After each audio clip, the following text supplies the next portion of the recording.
भजन संहिता जबूर 51 ਦੀ 5 ਆਇਤ ਜਿਹੜੀ ਅਸੀਂ ਲਾਸਟ ਟਾਈਮ ਦੇ ਉੱਤੇ ਪੜ੍ਹੀ ਸੀ। ਧੰਨਵਾਦ।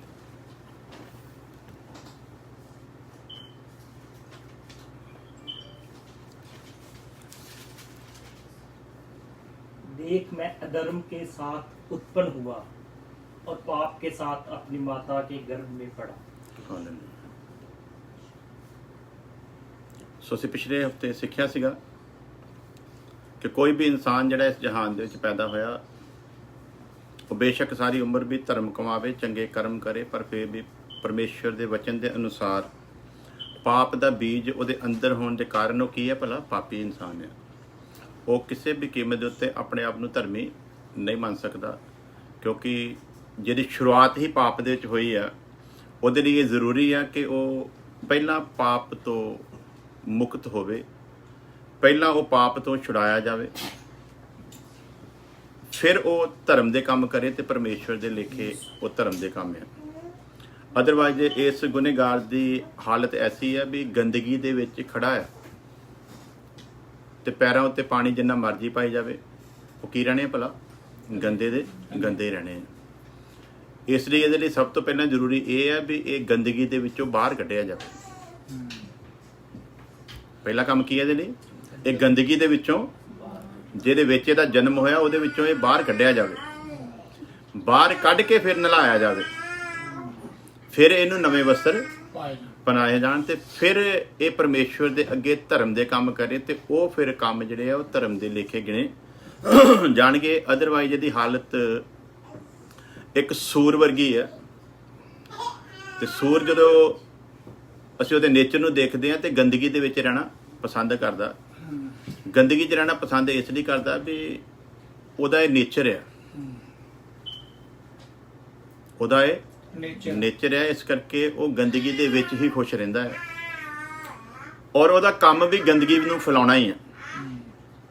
ਗੰਦਗੀ ਵਿੱਚੋਂ ਨਿਕਲੂਗਾ, ਪੈਰ ਗੰਦਗੀ ਦੇ ਨਾਲ ਭਰੇ ਹੋਏ ਆ, ਜਿੱਧਰ ਨੂੰ ਵੀ ਜਾਊਗਾ ਉਧਰ ਕੀ ਕਰੂਗਾ ਭਲਾ? ਗੰਦਗੀ ਦੀ ਛਾਪ ਜਿਹੜੀ ਆ ਉਹ ਛੱਡਦਾ ਜਾਊਗਾ। ਬੜੀ ਵਧੀਆ ਕਿਸੇ ਨੇ ਉਦਾਹਰਨ ਦਿੱਤੀ ਸੀ ਕਿ ਕਿਸੇ ਨੇ ਕਿਹਾ ਵੀ ਨਹੀਂ, ਐਸੀ ਗੱਲ ਨਹੀਂ ਹੈ ਵੀ ਕਿਸੇ ਦੀ ਆਦਤ ਨੂੰ, ਕਿਸੇ ਦੇ ਸਿਸਟਮ ਨੂੰ ਬਦਲਿਆ ਵੀ ਜਾ ਸਕਦਾ ਹੈ। ਉਹਨਾਂ ਕਿਹਾ ਨਹੀਂ, ਜਿਹੜੀ ਕੋਈ ਨੈਚੁਰਲੀ ਚੀਜ਼ਾਂ ਇਹਨਾਂ ਤੇ ਖੁਦਾ ਹੀ ਬਦਲੇ ਤੇ ਬਦਲ ਸਕਦੀਆਂ, ਅਦਰਵਾਈਜ਼ ਇਹ ਬਦਲੀਆਂ ਜਾ ਸਕਦੀਆਂ ਨਹੀਂ ਆ। ਤੇ ਉਹ ਕੋਈ ਸਾਡੇ ਵਰਗਾ ਥੋੜਾ ਜਿਹਾ ਤੇਤਰਾ ਬੰਦਾ ਸੀਗਾ ਤੇ ਕਹਿੰਦਾ ਨਹੀਂ ਮੈਂ ਬਦਲ ਦਿਆਂਗਾ। ਉਹ ਕੀ ਸੀ ਭਲਾ? ਜ਼ਿਆਦਾ ਸਮਝਦਾਰ ਸੀ। ਤੇ ਵਚਨ 'ਚ ਲਿਖਿਆ ਪਰਮੇਸ਼ਵਰ ਦੀ ਬੁੱਧ ਨੂੰ ਕਿਹਨੇ ਜਾਣਿਆ ਜਾਂ ਕੌਣ ਉਹਦਾ ਸਲਾਈ ਬਣਿਆ। ਸੋ ਜਦੋਂ ਪਰਮੇਸ਼ਵਰ ਨੇ ਕਿਸੇ ਚੀਜ਼ ਨੂੰ ਠਹਿਰਾ ਦਿੱਤਾ ਆ, ਕਹਿੰਦਾ ਜਿਹਨੂੰ ਮੈਂ ਵਿੰਗਾ ਬਣਾਇਆ, ਕਿਹੜਾ ਸੰਸਾਰ ਦੇ ਵਿੱਚ ਪੈਦਾ ਹੋਇਆ ਜਿਹੜਾ ਉਹਨੂੰ ਸਿੱਧਾ ਕਰ ਦੇਵੇ? ਕਿੱਕਰ ਨੂੰ ਭਾਵੇਂ ਅਮਰੀਕਾ 'ਚ ਜਾ ਕੇ ਬੀਜ ਲਓ ਤੇ ਭਾਵੇਂ ਇੰਡੀਆ 'ਚ ਜਾ ਕੇ ਬੀਜ ਲਓ, ਭਾਵੇਂ ਅਫਰੀਕਾ 'ਚ ਬੀਜ ਲਓ, ਉਹਨੂੰ ਭਾਵੇਂ ਠੰਡੀ ਥਾਂ ਤੇ ਬੀਜ ਲਓ ਤੇ ਭਾਵੇਂ ਗਰਮ ਥਾਂ ਤੇ ਬੀਜ ਲਓ, ਉਹਦੀ ਡਾਲੀਆਂ ਜਿਹੜੀਆਂ ਕਦੇ ਵੀ ਸਿੱਧੀਆਂ ਹੋ ਸਕਦੀਆਂ। ਅੰਗੂਰ ਦੀ ਬੇਲ ਵੀ ਜਿਹੜੀ ਉਹਦਾ ਵੀ ਸਿਸਟਮ ਇਦਾਂ ਦਾ ਹੀ ਹੈ।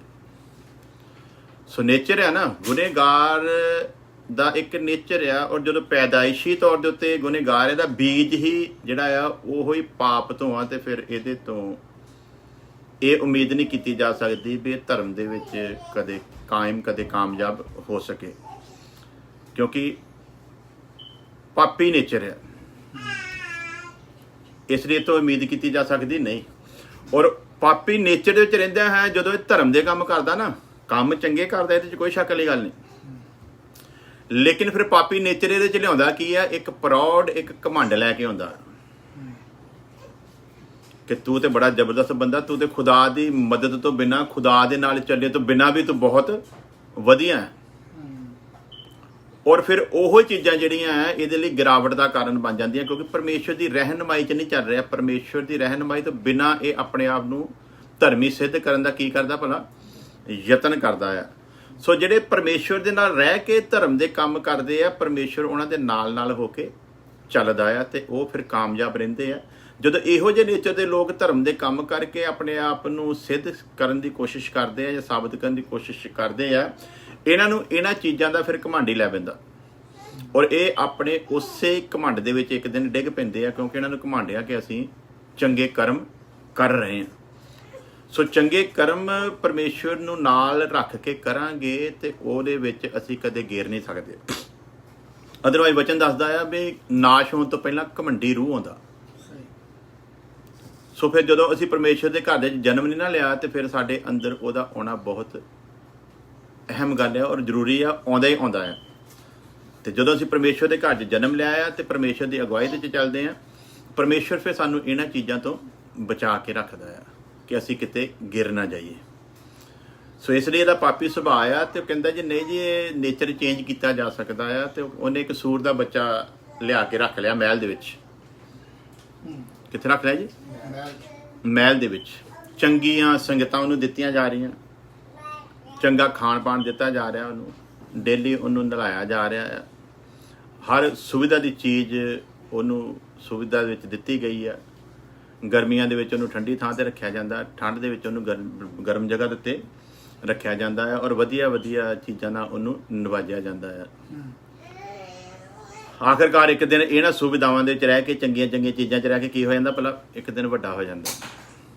ਜਦੋਂ ਵੱਡਾ ਹੋ ਜਾਂਦਾ ਹੈ ਤੇ ਮਾਲਕ ਨੂੰ ਇਹ ਮਾਣ ਆ ਵੀ ਹੁਣ ਕੀ ਹੈ ਭਲਾ ਇਹਦਾ? ਇਹ ਬਹੁਤ ਸਮਾਂ ਆਪਣੇ ਨੇਚਰ ਦੇ ਲੋਕਾਂ ਤੋਂ ਦੂਰ ਰਿਹਾ ਆ ਤੇ ਹੁਣ ਇਹਦੇ ਵਿੱਚ ਉਹ ਹਰਕਤ ਹੋ ਸਕਦੀ ਨਹੀਂ। ਪਰ ਉਹ ਭੁੱਲ ਗਿਆ ਇਹ ਪੈਦਾਇਸ਼ੀ ਤੌਰ ਤੇ ਸੂਰ ਦਾ ਬੱਚਾ ਆ। ਕੀ ਹੈ ਭਲਾ? ਪੈਦਾਇਸ਼ੀ ਤੌਰ ਤੇ ਕੀ ਹੈ? ਪੈਦਾਇਸ਼ੀ ਤੌਰ ਤੇ ਸੂਰ ਦਾ ਬੱਚਾ ਆ। ਤੇ ਸੂਰ ਦੇ ਬੱਚੇ ਦੀ ਪੈਦਾਇਸ਼ ਹੋਣ ਦਾ ਕਰਕੇ ਸੂਰ ਦਾ ਨੇਚਰ ਇਹਦੇ ਕਿੱਥੇ ਆ ਭਲਾ? ਅੰਦਰ ਆ। ਇਹਨੂੰ ਬਾਹਰੋਂ ਜਿੰਨਾ ਮਰਜ਼ੀ ਸਵਾਰ ਲਓ, ਇਹਨੂੰ ਬਾਹਰੋਂ ਜਿੰਨਾ ਮਰਜ਼ੀ ਨਖਾਰ ਲਓ, ਇਹਨੂੰ ਕਿੰਨੀ ਵੀ ਵਧੀਆ ਜਗ੍ਹਾ ਤੇ ਰੱਖ ਲਓ, ਇਹ ਸੂਰ ਦੀ ਔਲਾਦ ਹੋਣ ਦਾ ਕਰਕੇ ਇਹਦੇ ਅੰਦਰ ਉਹ ਚੀਜ਼ ਅੱਜ ਵੀ ਹੈਗੀ ਹੈ। ਤੇ ਜਿਹਦੇ ਨਾਲ ਤਕਰਾਰ ਕਰਕੇ ਉਹਨੇ ਇਸ ਚੀਜ਼ ਦੀ ਕੀਤੀ ਸੀ, ਉਹਨੇ ਕਹਿੰਦਾ ਵੀ ਬੇਸ਼ੱਕ ਤੂੰ ਇਹਨੂੰ ਜਿੰਨਾ ਸਮਾਂ ਮਰਜ਼ੀ ਵਧੀਆ ਤਰੀਕੇ ਦੇ ਨਾਲ ਰੱਖ ਲਿਆ, ਵਧੀਆ ਤਰੀਕੇ ਨਾਲ ਪਾਲ ਲਿਆ, ਮੈਂ ਤੈਨੂੰ ਅਜੇ ਵੀ ਦੱਸਦਾ ਆ ਵੀ ਇਹ ਸੂਰ ਦੀ ਔਲਾਦ ਆ। ਗੰਦਗੀ ਦਾ ਨੇਚਰ ਇਹਦੇ ਅੱਜ ਵੀ ਅੰਦਰ ਆ, ਉਹ ਬਾਹਰ ਨਿਕਲ ਸਕਦਾ ਨਹੀਂ। ਉਹ ਬਾਹਰ ਨਿਕਲ ਸਕਦਾ ਨਹੀਂ। ਉਹ ਕਹਿੰਦਾ ਨਹੀਂ ਇਹ ਹੋ ਨਹੀਂ ਸਕਦਾ। ਕਹਿੰਦਾ ਚਲੋ ਫਿਰ ਇਦਾਂ ਕਰਦੇ ਆ ਵੀ ਇਹਨੂੰ ਲੈ ਤੇ ਥੋੜਾ ਬਾਹਰ ਘੁਮਾ ਫਰਾ ਕੇ ਲਿਆਉਨੇ ਆ। ਤੇ ਉਹਨੇ ਸ਼ਰਤ ਰੱਖ ਲਈ, ਕਹਿੰਦਾ ਵੀ ਇਹਨੂੰ ਆਪਾਂ ਸੂਰਾਂ ਤੋਂ ਦੂਰ ਰੱਖਣਾ। ਕਿੱਥੋਂ ਭਲਾ? ਸੂਰਾਂ ਤੋਂ ਦੂਰ ਰੱਖਣਾ ਆ। ਤੇ ਮੈਂ ਇਸ ਸ਼ਰਤ ਲੈ ਜਾਣਾ ਵੀ ਬਾਅਦ ਵਿੱਚ ਫਿਰ ਦੁਬਾਰਾ ਕਿਤੇ ਪ੍ਰੋਗਰਾਮ ਬਣਾ ਲਾਂਗੇ, ਫਿਰ ਸੂਰਾਂ 'ਚ ਵੀ ਲੈ ਚੱਲਾਂਗੇ। ਉਹ ਕਹਿੰਦਾ ਕੋਈ ਗੱਲ ਨਹੀਂ, ਆਪਾਂ ਬਾਗ 'ਚ ਲੈ ਕੇ ਚੱਲਦੇ ਹਾਂ। ਤੇ ਉਹਨੂੰ ਵੱਡੇ ਹੋਏ ਨੂੰ ਬਾਗ 'ਚ ਲੈ ਕੇ ਘੁਮਾਉਣ ਫਿਰਾਉਣ ਲਈ ਲੈ ਗਏ ਤੇ ਵਧੀਆ ਵਧੀਆ ਫੁੱਲਾਂ ਦੀਆਂ ਖੁਸ਼ਬੂਆਂ ਵਾਲੇ ਪਾਸੇ, ਮਤਲਬ ਕਹਿੰਦਾ ਭਾਵ ਉਹਨੂੰ ਰੱਖਿਆ ਜਾ ਰਿਹਾ ਤੇ ਘੁਮਾਇਆ ਜਾ ਰਿਹਾ ਆ। ਲੇਕਿਨ ਉਹਦੀ ਇੱਕ ਹਰਕਤ ਜਿਹੜੀ ਆ ਉਹ ਨੋਟ ਕੀਤੀ ਜਾ ਰਹੀ ਆ। ਵਧੀਆ ਵਧੀਆ ਖੁਸ਼ਬੂ ਵਾਲੀਆਂ ਜਗ੍ਹਾ ਦੇ ਬਾਵਜੂਦ ਵੀ ਉਹ ਜਿੱਦਾਂ ਆਪਾਂ ਨੱਕ ਦੇ ਦੁਆਰਾ ਸੁੰਘਦੇ ਤੇ ਸਾਡੀ ਇੱਕ ਨੱਕ ਦੀ ਹਰਕਤ ਹੁੰਦੀ ਨਾ, ਇਦਾਂ ਕਰਦੇ, ਤੇ ਉਹਨੂੰ ਕੁਛ ਆਪਣੀ ਕਿਸਮ ਦੀ ਖੁਸ਼ਬੂ ਆ ਰਹੀ ਹੈ। ਉਹ ਸੋਚਦੇ ਪਏ ਆ ਕੀ ਭਲਾ ਵੀ ਇਹ ਸ਼ਾਇਦ ਇਹ ਫੁੱਲਾਂ ਫਲਾਂ ਦੀ ਖੁਸ਼ਬੂ ਤੋਂ ਖੁਸ਼ ਹੋ ਰਿਹਾ ਆ, ਪਰ ਉਹਨੂੰ ਆਪਣੇ ਨੇਚਰ ਦੀ ਖੁਸ਼ਬੂ ਆ ਰਹੀ ਹੈ, ਜਿਹਨੂੰ ਅਸੀਂ ਕੀ ਕਹਿੰਦੇ ਭਲਾ? ਬਦਬੂ। ਤੇ ਉਹ ਕਿੱਥੋਂ ਆ ਰਹੀ ਸੀ ਭਲਾ? ਇੱਕ ਪਾਸੇ ਗੰਦਾ ਨਾਲਾ ਚੱਲਦਾ ਪਿਆ ਸੀ ਤੇ ਉਹਨੂੰ ਆਪਣੇ ਜਨਮ ਸਿੱਧ ਦੇ ਅਧਿਕਾਰ ਹੈ ਨਾ, ਪੈਦਾਇਸ਼ੀ ਤੌਰ ਤੇ ਸੂਰ ਦਾ ਬੱਚਾ ਹੋਣ ਦੇ ਕਰਕੇ ਉਹਨੂੰ ਅਸਲੀ ਜਿਹੜੀ ਖੁਸ਼ਬੂ ਉਹ ਮਹਿਸੂਸ ਹੋ ਰਹੀ ਆ, ਜਿਹਦੀ ਸਾਡੇ ਲਈ ਗੰਦਗੀ ਹੈ ਪਰ ਉਹਦੇ ਲਈ ਕੀ ਹੈ ਭਲਾ? ਉਸੇ ਤਰ੍ਹਾਂ ਗੁਨੇਗਾਰ ਦੇ ਲਈ ਵੀ ਇਹੀ ਸਿਸਟਮ ਹੈ। ਜਿਹੜੀਆਂ ਚੀਜ਼ਾਂ ਸਾਨੂੰ ਵੱਧ ਲੱਗਦੀਆਂ, ਜਿਹੜੀਆਂ ਸਾਨੂੰ ਚੀਜ਼ਾਂ ਘਟੀਆ ਲੱਗਦੀਆਂ, ਗੁਨੇਗਾਰ ਉਹਨਾਂ ਚੀਜ਼ਾਂ 'ਚ ਖੁਸ਼ ਹੋ ਕੇ ਤੇ ਉਹਦੇ ਹੱਕ ਦੇ ਵਿੱਚ ਬੋਲਦਾ ਆ। ਉਸੇ ਤਰ੍ਹਾਂ ਉਹ ਸੂਰ ਹੁਣ ਵਿਚਾਰਾ ਕਿਸੇ ਤਰ੍ਹਾਂ ਤਰੀਕਾ ਲੱਭਦਾ ਪਿਆ ਸੀਗਾ ਵੀ ਮੈਨੂੰ ਪਤਾ ਲੱਗੇ ਵੀ ਕਿਹੜੇ ਪਾਸਿਓਂ ਆਉਣ ਡਈ ਹੈ। ਤੇ ਆਖਿਰਕਾਰ ਕੀ ਹੋਇਆ ਵੀ ਉਹ ਰੱਸੀ ਪਾਈ ਹੋਈ ਸੀ ਗਲ ਦੇ ਵਿੱਚ ਤੇ ਛੁਡਾ ਕੇ ਭੱਜ ਪਿਆ। ਤੇ ਹੁਣ ਜਿੱਧਰੋਂ ਉਹਨੂੰ ਲੱਗਦਾ ਪਿਆ ਇੱਧਰੋਂ ਜਿਹੜੀ ਉਹ ਬਦਬੂ, ਉਹਦੇ ਲਈ ਤੇ ਖੁਸ਼ਬੂ ਵੀ ਵੱਧ ਹੀ ਜਾਂਦੀ ਪਈ ਆ, ਉਧਰ ਨੂੰ ਉਹਦੀ ਦੌੜ ਕੀ ਹੋ ਰਹੀ ਭਲਾ? ਤੇਜ਼ ਹੋ ਰਹੀ। ਤੇ ਆਖਿਰਕਾਰ ਉਹ ਆਪਣੀ ਜਗ੍ਹਾ ਦੇ ਉੱਤੇ ਪਹੁੰਚ ਗਿਆ ਤੇ ਉੱਥੇ ਜਾ ਕੇ ਉਹਨੇ ਫਿਰ ਪਿੱਛੇ ਮਾਲਕ ਵੱਲ ਦੇਖਿਆ ਤੇ ਪੂਰਾ ਮੂੰਹ ਖੋਲ ਕੇ ਦੰਦ ਕੱਢ ਕੇ ਉਹਦੇ ਵੱਲ ਹੱਸਿਆ ਤੇ ਛਾਲ ਮਾਰੀ ਤੇ ਸਿੱਧੀ ਕਿੱਥੇ ਭਲਾ? ਛਾਲ ਮਾਰੀ ਤੇ ਸਿੱਧਾ ਗੰਦ ਦੇ ਵਿੱਚ, ਤੇ ਗੰਦ ਦੇ ਵਿੱਚ ਪੂਰੀ ਤਰ੍ਹਾਂ ਲਿਬੜ ਕੇ ਫਿਰ ਦੁਬਾਰਾ ਦੰਦ ਕੱਢ ਕੇ ਹੱਸਦਾ ਪਿਆ। ਤੇ ਕੀ ਸੁਨੇਹਾ ਦੇ ਰਿਹਾ ਭਲਾ? ਜਿੰਨਾ ਮਰਜ਼ੀ ਤੂੰ ਵਧੀਆ ਢੰਗ ਨਾਲ ਰੱਖ ਲੈ, ਜਿੰਨੀ ਮਰਜ਼ੀ ਵਧੀਆ ਪਰਵਰਿਸ਼ ਕਰ ਲੈ, ਮੇਰੇ ਨੇਚਰ ਦੇ ਵਿੱਚ ਗੰਦਗੀ ਬਸੀ ਹੋਈ ਹੈ ਤੇ ਮੈਂ ਇਸ ਗੰਦਗੀ ਤੋਂ ਬਿਨਾਂ ਰਹਿ ਹੀ ਸਕਦਾ ਨਹੀਂ। ਉਸੇ ਤਰ੍ਹਾਂ ਇੱਕ ਗੁਨੇਗਾਰ ਦਾ ਜੀਵਨ ਆ, ਇਹ ਜਿੰਨਾ ਮਰਜ਼ੀ ਵਧੀਆ ਢੰਗ ਦੇ ਨਾਲ ਰਹਿਣ ਦੀ ਕੋਸ਼ਿਸ਼ ਕਰ ਲਵੇ, ਜੋ ਮਰਜ਼ੀ ਕਰ ਲਵੇ, ਜਿੰਨੀ ਦੇਰ ਤੱਕ ਪਰਮੇਸ਼ਵਰ ਇਹਦੇ ਨੇਚਰ ਨੂੰ ਨਹੀਂ ਬਦਲਦਾ ਓਨੀ ਦੇਰ ਤੱਕ ਇਹ ਪਾਪ ਨੂੰ ਕਰਨ ਤੋਂ ਬਾਅਦ ਆ ਹੀ ਸਕਦਾ ਨਹੀਂ, ਆ ਹੀ ਸਕਦਾ ਨਹੀਂ ਆ। ਇਸ ਕਰਕੇ ਵਚਨ ਦੱਸਦਾ ਪੂਰੀ ਬੁੱਧੀ ਦੇ ਨਾਲ ਭਰਪੂਰ ਹੋਣਾ ਆ। ਅਸੀਂ ਪਰਮੇਸ਼ਵਰ ਦੀ ਇੱਕ ਇੱਕ ਗੱਲ ਨੂੰ ਬੜੀ ਬਰੀਕੀ ਦੇ ਨਾਲ ਸਮਝਣਾ ਆ। ਜਦੋਂ ਦੀ ਇੱਕ ਇੱਕ ਗੱਲ ਨੂੰ ਬੜੀ ਬਰੀਕੀ ਦੇ ਨਾਲ ਸਮਝਾਂਗੇ ਤੇ ਆਪਣੇ ਆਪ ਨੂੰ ਉਹਦੇ ਅਰਪਣ ਕਰਾਂਗੇ ਤੇ ਉਦੋਂ ਪਰਮੇਸ਼ਵਰ ਸਾਡਾ ਸਹਾਇਕ ਬਣ ਕੇ, ਸਾਡਾ ਮਦਦਗਾਰ ਬਣ ਕੇ ਸਾਡੇ ਨਾਲ ਨਾਲ ਚੱਲਦਾ ਆ। ਜਦੋਂ ਪਰਮੇਸ਼ਵਰ ਸਾਡੇ ਨਾਲ ਨਾਲ ਚੱਲਦਾ ਆ ਉਦੋਂ ਪਾਪ ਦਾ ਸਾਡੇ ਉੱਤੇ ਕੋਈ ਵਸ਼ ਚੱਲਦਾ, ਉਦੋਂ ਵੈਰੀ ਦਾ ਸਾਡੇ ਉੱਤੇ ਕੋਈ ਵਸ ਚੱਲਦਾ ਨਹੀਂ ਹੈ। ਕਿਉਂਕਿ ਅਸੀਂ ਬਾਪ ਦੀ ਉਂਗਲੀ ਫੜ ਕੇ ਉਹਦੇ ਨਾਲ ਚੱਲ ਰਹੇ ਆ। ਤੇ ਇਹਨੂੰ ਖੁਦਾ ਦਾ ਦਾਸ ਫਿਰ ਜ਼ਬੂਰਾਂ ਦੇ ਵਿੱਚ ਇਸ ਤਰ੍ਹਾਂ ਬਿਆਨ ਕਰਦਾ, ਕਹਿੰਦਾ ਭਾਵੇਂ ਮੈਂ ਮੌਤ ਦੀ ਵਾਦੀ ਦੇ ਵਿੱਚੋਂ ਵੀ ਹੋ ਕੇ ਗੁਜ਼ਰਾਂ ਮੈਂ ਨਾ ਡਰਾਂਗਾ, ਕਿਉਂ ਜੋ ਤੂੰ ਮੇਰੇ ਕੀ ਆ ਨਾਲ। ਤੇ ਫਿਰ ਲਿਖਿਆ ਵੀ ਉਹ ਮੈਨੂੰ ਹਰੀਆਂ ਹਰੀਆਂ ਚਰਗਾਹਾਂ ਦੇ ਵਿੱਚ ਲੈ ਕੇ ਜਾਂਦਾ, ਉਹ ਜੀਵਨ ਦੇ ਸੋਤਿਆਂ ਦੇ ਕੋਲ ਮੈਨੂੰ ਲੈ ਕੇ ਜਾਂਦਾ। ਕਦੋਂ? ਜਦੋਂ ਅਸੀਂ ਆਪਣੇ ਪਾਪੀ ਸੁਭਾਅ ਨੂੰ ਮੰਨ ਕੇ ਪਰਮੇਸ਼ਵਰ ਦੇ ਅੱਗੇ ਆਪਣੇ ਆਪ ਨੂੰ ਸਰੈਂਡਰ ਕਰਦੇ ਆ ਤੇ ਪਰਮੇਸ਼ਵਰ ਮਸੀਹ ਯਿਸੂ ਦੇ ਦੁਆਰਾ ਸਾਨੂੰ ਸਾਰੇ ਪਾਪਾਂ ਤੋਂ ਸ਼ੁੱਧ ਕਰਦਾ ਆ ਔਰ ਆਪਣੇ ਘਰ ਦੇ ਵਿੱਚ ਜਨਮ ਲੈਣ ਦਾ ਮੌਕਾ ਦਿੰਦਾ ਆ ਤੇ ਸਾਨੂੰ ਨਵੀਂ ਸ੍ਰਿਸ਼ਟ ਬਣਾਉਂਦਾ ਆ। ਜਿਹੜਾ ਨਵੇਂ ਸਿਰੇ ਤੋਂ ਜਨਮਿਆ ਆ ਉਹ ਨਵੀਂ ਸ੍ਰਿਸ਼ਟ ਆ। ਉਹਦੇ ਵਿੱਚ ਹੁਣ ਪੁਰਾਣਾ ਕੁਝ ਵੀ ਹੈਗਾ ਨਹੀਂ, ਉਹਦੇ ਵਿੱਚ ਹੁਣ ਪੁਰਾਣਾ ਕੁਝ ਵੀ ਨਹੀਂ ਹੈ, ਸਭ ਕੁਝ ਨਵਾਂ ਆ। ਤੇ ਹੁਣ ਇਹ ਜਿਹੜਾ ਨਵਾਂ ਆ ਇਹਨੇ ਕੋਸ਼ਿਸ਼ ਕਰਨੀ ਆ ਵੀ ਹੁਣ ਪੁਰਾਣੀ ਕਿਸੇ ਚੀਜ਼ ਨੂੰ ਆਪਣੇ ਨਾਲ ਲੱਗਣ ਦੇਣਾ ਨਹੀਂ ਹੈ। ਬੇਸ਼ੱਕ ਸਰੀਰ ਦੀ ਇੱਛਾ ਇਹਦੇ ਅੰਦਰ ਆ, ਪਰ ਇੱਕ ਚੀਜ਼ ਇਹਦੇ ਅੰਦਰ ਆ, ਪਰ ਉਹਦੇ ਉੱਤੇ ਜੈ ਪਾਉਣ ਦੇ ਲਈ ਇਹਨੂੰ ਬਹੁਤ ਕੁਝ ਦਿੱਤਾ ਗਿਆ ਹੈ। ਨੰਬਰ 1 ਤੇ ਸਭ ਤੋਂ ਇਹਦਾ ਸੁਭਾਗੇ ਕੀ ਹੈ ਵੀ ਇਹਨੂੰ ਪਰਮੇਸ਼ਵਰ ਦੇ ਘਰ ਦੇ ਵਿੱਚ ਜਨਮ ਲੈਣ ਦਾ ਮੌਕਾ ਮਿਲਿਆ। ਨੰਬਰ 2 ਇਹਦੇ ਸਾਰੇ ਪੁਰਾਣੇ ਪਾਪ ਇਹਨੂੰ ਮਾਫ ਕੀਤੇ ਗਏ। ਨੰਬਰ 3 ਪਾਪੀ ਸੋਚ ਜਿਹੜੀ ਆ ਉਹ ਇਹਦੀ ਪਰਮੇਸ਼ਵਰ ਨੇ ਇਹਦੇ ਵਿੱਚੋਂ ਕੱਢ ਕੇ ਤੇ ਨਵੀਂ ਕੀਤੀ ਆ। ਯਾਨੀ ਕਿ ਇਹ ਪੂਰੇ ਦਾ ਪੂਰਾ ਮੁਕੰਮਲ ਤੌਰ ਤੇ ਨਵਾਂ ਬਣਾਇਆ ਗਿਆ ਆ। ਸਿਰਫ ਇੱਕ ਸਰੀਰ ਦੀ ਇੱਛਾ ਪਰਮੇਸ਼ਵਰ ਨੇ ਇਹਦੇ ਅੰਦਰ ਇਸ ਲਈ ਰੱਖੀ ਆ ਕਿਉਂਕਿ ਇਹਨੂੰ ਯੋਧਾ ਬਣਾ ਕੇ ਤੇ ਇਹਨੂੰ ਜੈਵੰਤ ਕਰਨਾ ਹੈ। ਤੇ ਉਹਦੇ ਉੱਤੇ ਜੈ ਪਾਉਣ ਦੇ ਲਈ ਪਰਮੇਸ਼ਵਰ ਨੇ ਇਹਦੇ ਚੌਗਿਰਦੇ ਇੱਕ ਬਾੜ ਲਗਾਈ ਹੈ। ਇਹਨੂੰ ਪਾਕਰੂ ਦਿੱਤਾ ਗਿਆ ਆ ਮਦਦ ਦੀ ਤੌਰ ਤੇ। ਵਚਨ ਇਹਦੇ ਅੱਗੇ ਆ ਜਿਹੜਾ ਇਹਨੂੰ ਹਰ ਪਲ ਸਾਵਧਾਨ ਕਰਦਾ ਆ ਪਾਪ ਨੂੰ ਕਰਨ ਤੋਂ ਰੋਕਣ ਦੇ ਲਈ, ਸਰੀਰ ਦੀ ਇੱਛਾ ਦੇ ਵਿੱਚ ਬਹਿ ਨਾ ਜਾਵੇ ਉਹ ਤੋਂ ਰੋਕਣ ਦੇ ਲਈ ਵਚਨ ਇਹਦੇ ਅੱਗੇ ਆ ਕੇ ਖੜਾ ਹੁੰਦਾ ਹੈ। ਹੁਣ ਚੁਆਇਸ ਇਹਦੀ ਆ ਵੀ ਇੰਨਾ ਕੁਝ ਹੋਣ ਦੇ ਬਾਵਜੂਦ ਕਿ ਇਹਨੇ ਸਰੀਰ ਦੀ ਇੱਛਾ ਦਾ ਗੁਲਾਮ ਦੁਬਾਰਾ ਫਿਰ ਤੋਂ ਬਣਨਾ ਹੈ ਜਾਂ ਕਿ ਪਰਮੇਸ਼ਵਰ ਦੀ ਰਜ਼ਾ ਦੇ ਵਿੱਚ ਰਹਿਣਾ ਹੈ। ਸੋ ਜੇ ਬੁੱਧੀ ਦੇ ਨਾਲ ਭਰਪੂਰ ਹੋਵੇਗਾ ਤੇ ਫਿਰ ਇਹ ਇਹਨਾਂ ਚੀਜ਼ਾਂ ਨੂੰ ਬਰੀਕੀ ਦੇ ਨਾਲ ਸਮਝ ਸਕਦਾ ਹੈ। ਤੇ ਜੇ ਬੁੱਧੀ ਦੇ ਨਾਲ ਭਰਪੂਰ ਨਹੀਂ ਹੈ ਤੇ ਫਿਰ ਇਹਨਾਂ ਚੀਜ਼ਾਂ ਨੂੰ ਇਹ ਸਮਝ ਸਕਦਾ ਨਹੀਂ ਹੈ। ਇਸੇ ਕਰਕੇ ਅੱਜ ਲੋਕ ਠੋਕਰ ਖਾਂਦੇ ਆ। ਵਚਨ ਦਾ ਪ੍ਰਕਾਸ਼ਨ ਕੁਝ ਹੋਰ ਹੁੰਦਾ ਆ ਪਰ ਉਹਨਾਂ ਨੂੰ ਦੱਸਿਆ ਕੁਝ ਹੋਰ। ਮੈਂ ਬੜੀ ਵਾਰੀ ਦੱਸਿਆ ਇੱਥੇ ਇੱਕ ਚਰਚ 'ਚ ਅਸੀਂ ਜਾਂਦੇ ਹੁੰਦੇ ਸੀਗੇ ਤੇ ਉੱਥੇ ਇੱਕ ਆਇਤ ਦੇ ਉੱਤੇ ਬੜਾ ਜ਼ੋਰ ਦਿੱਤਾ ਜਾਂਦਾ ਹੈ। ਕਰੰਥੀਆਂ ਦੀ ਖੱਤ ਦੇ ਵਿੱਚ ਲਿਖਿਆ ਹੈ ਵੀ ਉਹ ਚੀਜ਼ਾਂ ਜਿਹੜੀਆਂ ਕਦੇ ਨਾ ਦੇਖੀਆਂ ਨਾ ਸੁਣੀਆਂ ਨਾ ਬੰਦੇ ਦੇ ਚਿੱਤ ਵਿੱਚ ਆਈਆਂ, ਪਰਮੇਸ਼ਵਰ ਨੇ ਆਪਣੇ ਪ੍ਰੇਮੀਆਂ ਨੂੰ ਉਹ ਚੀਜ਼ਾਂ ਅਤਾ ਕੀਤੀਆਂ। ਤੇ ਉਹ ਫਿਰ ਇਹਦਾ ਇਸ ਵਰਸ ਨੂੰ ਕਿੱਦਾਂ ਲੈਂਦੇ ਹੁੰਦੇ ਸੀ? ਉਹ ਆ ਸਾਰੀਆਂ ਆਸ਼ੀਸ਼ਾਂ ਤੇ ਬਰਕਤਾਂ ਦਾ ਬਿਆਨ ਕਰਦੇ ਹੁੰਦੇ ਸੀ। ਲਓ ਜੀ ਅਸੀਂ ਇਹਨਾਂ ਚੀਜ਼ਾਂ ਬਾਰੇ ਤਾਂ ਕਦੀ ਸੋਚਿਆ ਹੀ ਨਹੀਂ ਸੀ ਵੀ ਪਰਮੇਸ਼ਵਰ ਸਾਨੂੰ ਦਊਗਾ। ਤੁਸੀਂ ਘਰ ਬਾਰੇ ਕਦੀ ਸੋਚਿਆ ਨਹੀਂ ਤੁਹਾਨੂੰ ਮਿਲੂਗਾ? ਬੰਦਾ ਤੇ ਜਦੋਂ ਪੈਦਾ ਹੀ ਹੁੰਦਾ ਤੇ ਹੋਸ਼ ਸੰਭਾਲ ਲਓ ਉਦੋਂ ਉਹਦਾ ਇੱਕੋ ਵਿਜ਼ਨ ਹੁੰਦਾ ਵੀ ਮੈਂ ਕਾਮਯਾਬ ਹੋਣਾ ਤੇ ਇੱਕ ਘਰ ਬਣਾਉਣਾ। ਹਾਂਜੀ, ਇਹ ਤੇ ਹੋ ਗਈਆਂ ਸੰਸਾਰਿਕ ਚੀਜ਼ਾਂ। ਹਰੇਕ ਬੰਦਾ ਜਦੋਂ ਦੂਜੇ ਦੇ ਘਰ ਦੇ ਵਿੱਚ ਕਾਰ ਖੜੀ ਦੇਖਦਾ ਤੇ ਉਹਦਾ ਮਨ ਕਰਦਾ ਮੰਮੀ ਇਹ ਚੀਜ਼ਾਂ ਦੇਖੀਆਂ। ਤੇ ਵਚਨ 'ਚ ਭਲਾ ਕੀ ਲਿਖਿਆ? ਜਿਹੜੀਆਂ ਚੀਜ਼ਾਂ ਨਾ ਕਦੇ ਦੇਖੀਆਂ ਤੇ ਇਹ ਤੇ ਸੰਸਾਰ ਦੀਆਂ ਤੇ ਸਾਰੀਆਂ ਚੀਜ਼ਾਂ ਅਸੀਂ ਦੇਖੀਆਂ। ਜਿਹੜੀਆਂ ਚੀਜ਼ਾਂ ਨਾ ਕਦੇ ਸੁਣੀਆਂ ਤੇ ਸੰਸਾਰ ਦੀਆਂ ਤੇ ਅਸੀਂ ਸਾਰੀਆਂ ਚੀਜ਼ਾਂ ਸੁਣੀਆਂ। ਇਹਦਾ ਮਤਲਬ ਵਚਨ ਤੇ ਕੁਝ ਹੋਰ ਪਾਸੇ ਨੂੰ ਇਸ਼ਾਰਾ ਕਰ ਰਿਹਾ ਤੇ ਅਸੀਂ ਉਹਨੂੰ ਕਿੱਧਰ ਨੂੰ ਲੈ ਆ ਰਹੇ ਭਲਾ? ਉਹੋ ਹੀ ਸਰੀਰ ਦੀ ਇੱਛਾ ਦਾ ਗੁਲਾਮ ਹੋ ਕੇ ਤੇ ਅਸੀਂ ਇਹਨੂੰ ਫਿਰ ਦੁਬਾਰਾ ਸੰਸਾਰਿਕ ਚੀਜ਼ਾਂ ਦੇ ਵੱਲ ਹੀ ਜੋੜ ਕੇ ਦੇਖਦੇ ਹਾਂ। ਤੇ ਉੱਥੇ ਤੇ ਪਰਮੇਸ਼ਵਰ ਦਾ ਵਚਨ ਗੱਲ ਹੀ ਕੁਝ ਹੋਰ ਕਰ ਰਿਹਾ ਆ। ਲੇਕਿਨ ਬੁੱਧੀ ਦੇ ਵਿੱਚ ਭਰਪੂਰ ਨਾ ਹੋਣ ਦਾ ਕਰਕੇ ਵਚਨ ਦਾ ਸਹੀ ਪ੍ਰਕਾਸ਼ ਮਿਲਦਾ ਨਹੀਂ ਆ। ਆਤਮਿਕ ਜੀਵਨ ਆਤਮਿਕ ਗੱਲਾਂ ਦੇ ਨਾਲ ਭਰਪੂਰ ਹੋਣਾ ਆ।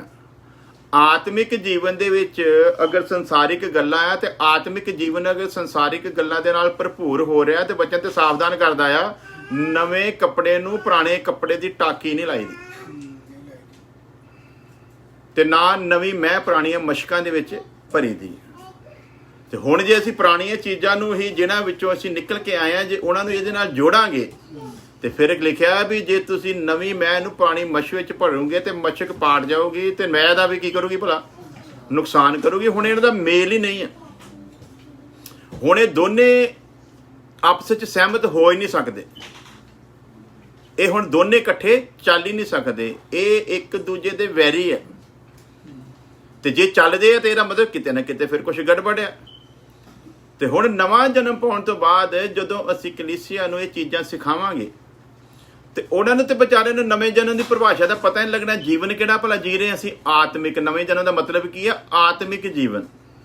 ਤੇ ਆਤਮਿਕ ਜੀਵਨ ਦੇ ਵਿੱਚ ਜਿਵੇਂ ਕਿ ਅਸੀਂ ਸਰੀਰਕ ਜੀਵਨ ਦੇ ਵਿੱਚ ਜਿਸਮਾਨੀ ਤੌਰ ਦੇ ਉੱਤੇ, ਸੰਸਾਰਿਕ ਜੀਵਨ ਦੇ ਵਿੱਚ ਸਾਡੀਆਂ ਸਾਰੀਆਂ ਗੱਲਾਂ ਤੇ ਸਾਡਾ ਸਾਰਾ ਧਿਆਨ ਭਲਾ ਕਿਹਨਾਂ ਚੀਜ਼ਾਂ ਵੱਲ ਸੀਗਾ? ਸੰਸਾਰ ਦੀਆਂ ਚੀਜ਼ਾਂ ਵੱਲ।